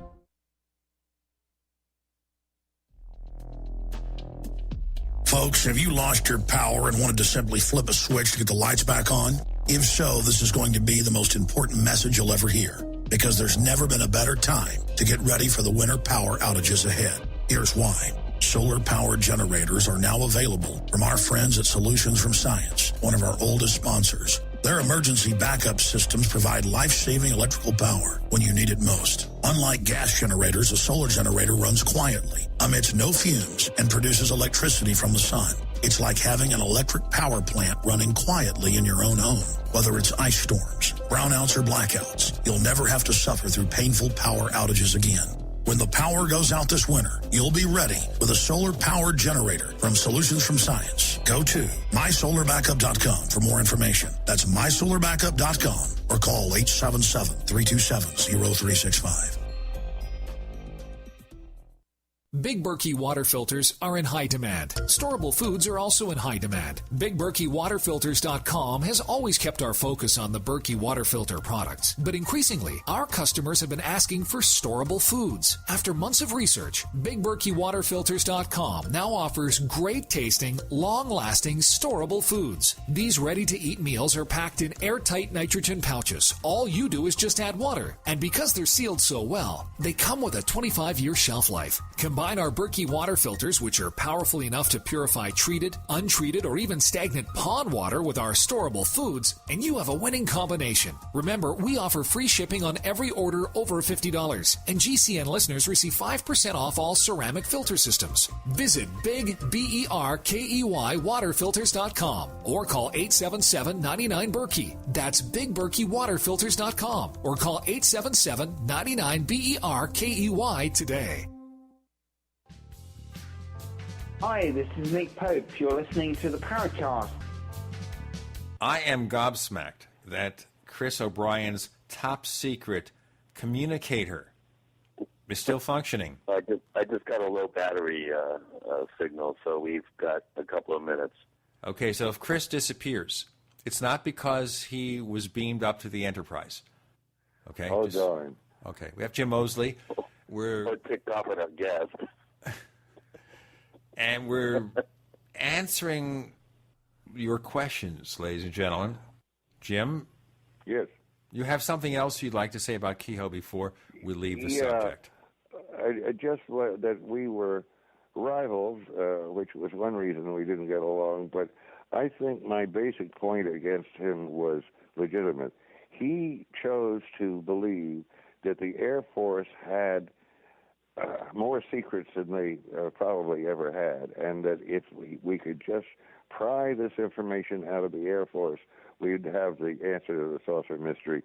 And for long-winded reasons, that just was not the case, in my opinion, and he was wasting his time, and that was his main focus. And eventually people realized that he was too much focused on that one thing, and he lost a lot of popularity and lost most of his board of directors, etc., and finally he got kicked out of his own organization. Well, they said the other thing is that he was a very bad manager. Yeah, it's true. They were always short of money and so on. But he had Admiral Hillenkotter, if that's said right, who was, I think, the first head of the CIA. Right. He knew some important people because he had gone to Annapolis and met them. some were classmates. So, I mean, he was pretty much of an insider himself, but he wrote interesting books and popularized the subject, but he didn't solve anything. He got himself so involved in getting congressional hearings that he lost focus on really the core that was issue. the other thing, yeah. Because, you know, there have been congressional hearings, and I'm not up on this, I'd say 2 or 3 times, and they didn't lead to anything. They just didn't. You know, if he spent all that time interesting the scientific community, investigating UFOs, getting top-notch scientists, and he had the people, the background there. He had scientists, he had military people. If they went and they contacted these people and said, look, here's the evidence, let's investigate this stuff, let's get it out there, it wouldn't matter. You wouldn't, you're on the right track, but you would need a hell of a lot of money. It would have to be appropriated by Congress. It's not always as bad as it is right now. But you know what? You could also get private industrialists, people in private industry that do it, which is the point. The point is here, if you got people like a former head of the CIA walking into an office of an industrialist and say, look, here's a story, here's the information, put aside a couple of million for this thing, and remember, a couple of million in 1955 is like 10, 20 million now. That's a lot of money to engage in a complicated investigative project. But Kehoe just squandered that. Well, the only thing close to that would be Bigelow. And he has not spent a whole lot of money, and he is very hard to deal with. And he's done some good, but not as much as he could have, I think. Well, he put money into MUFON, and then there were terms and conditions that didn't work out very well. Yeah. Now, and that haunted ranch, what did they call it? There's another name for Skinwalker. it. The ranch, huh? Skinwalker. Yeah, Skinwalker Ranch. There again, it's confusing and different versions of it. The only thing I can say for sure is that nothing provable ever came out of that whole thing. So it didn't do any good. There was actually one other question Bergen asked, and I don't know if you even answer this because you may not even be interested. Any favorite film or TV shows on UFOs? This is fiction. No. Fiction. Oh, there was one I liked. I kind of liked 4th of July. Is that the name of it? No, Independence Day. Right? Independence Day, right. That was a fun film. I mean, they took the pop culture, and they had these really great actors, character actors. They had Jeff Goldblum and Will Smith, and it was a fun movie. It was a nonsensical movie. It was logically nonsensical, but it was fun. Do you know what the worst thing was? And if you see it or see it again, watch for this. Whoever their technical advisor was not too swift. They had just a couple of sentences about it. They had Roswell happening, I believe, in the early 50s, and they had the location wrong. A simple thing like that. Yeah, but you see, it was done, by the way, in kind of an offhand conversation. Judd Hirsch plays Jeff Goldblum's rather eccentric father. And he's remembering something. Oh, you had Roswell in the 50s. And so they didn't correct him, but he was just an average person trying to remember something. And the technical details didn't matter because the way it was posed was, all right, you had a crash, you had this evidence, and you hid it from us. That was the point. It wasn't the specifics. Yeah, no, you're absolutely right there. But I just thought it was cute that they couldn't get that right. But that's a logical reason, yeah. Right. It was a fun film. It was a nonsensical film. They've talked of having a sequel every so often. This is Roland Emmerich and Dean Devlin. Roland Emmerich did a film about 2012 and also The Day After Tomorrow. And, of course, Dean Devlin does a TV series called Leverage, ladies and gentlemen. So, you know, they're still around. They've talked about it. They have to get their stars back. But Will Smith became a big star from that movie. I really am sorry that Frank Strange has never succeeded in getting any film outfit to take the film rights to develop a Thor story, because that would have made a wonderful movie. You really think so? Yeah. I actually read the book, or sort of. I mean, I like the the name of it is Stranger at the Pentagon, right? That's right, yes. Yeah. I read the book, too, by the way.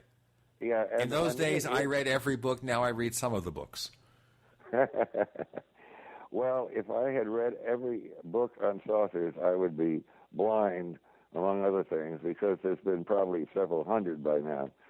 So it's a good thing I don't read all of them. Well, I read the ones I think that we're going to talk about on the air. I try to read all or most of the books. I don't succeed as well, but Chris is really good about that. Chris is a thorough investigator. He's a field investigator. And every time there's a book, he reads it from cover to cover. And I think there would be no show without Chris and his legwork. He's just, a treasure that we have here on the show. Well, there you go. Nice of you to say that. And you're a treasure, too, by the way. And you're the kind of treasure we do not want to bury for many, many years to come. Can you tell our listeners... Are we reaching the end of our rope here? Or I've been at the end of my rope for a long time, Jim, but could you tell our listeners how they can get a copy of Saucer Smear? This is something they won't want to miss. Well, once again, if they want to use the mail system, they would just send a letter to my P.O. box and ask for a free sample copy. And it's Saucer Smear, 2 words, Smear, S-M-E-A-R, and P.O. Box 1709, Key West, Florida, 33041. P.O. Box 1709, Key West, Florida, 33041. Yeah. Of course, you get a free copy. If you like it, send Jim a donation, a love offering, and he will continue to send you copies. And incidentally, this is sort of relevant. A lot of saucer people, I guess more of the paranoid ones, don't like to give out their phone number and so forth, and they worry about things. I've got both of my phone numbers on the letterhead of every single issue of Smear, and I have never had any trouble about it. Hardly anybody ever calls me because they'll have to pay for the call, and I might as well just take the numbers off the letterhead. It's the most amazing thing I've ever seen. Jim Moseley is the most amazing thing we've ever seen. He's the editor-publisher of Saucer Smear. A reminder, folks, that Chris O'Brien's site is OurStrangePlanet.com, OurStrangePlanet.com, and eventually we hope it's going to be redesigned. You can find us online, Twitter, the Paracast at Twitter. You can also write us, news@theparacast.com. Once again, that's news@theparacast.com, and the place where you can ask questions is over at forum.theparacast.com. That's forum.theparacast.com. Jim Moseley, thanks for joining us this week on the Paracast. Are we signing off here? Yes, sir. Okay. Talk to you later.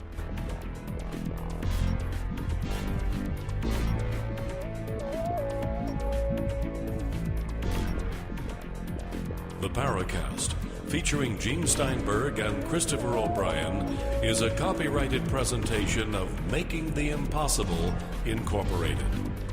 Tune in next week for a new adventure in The Paracast.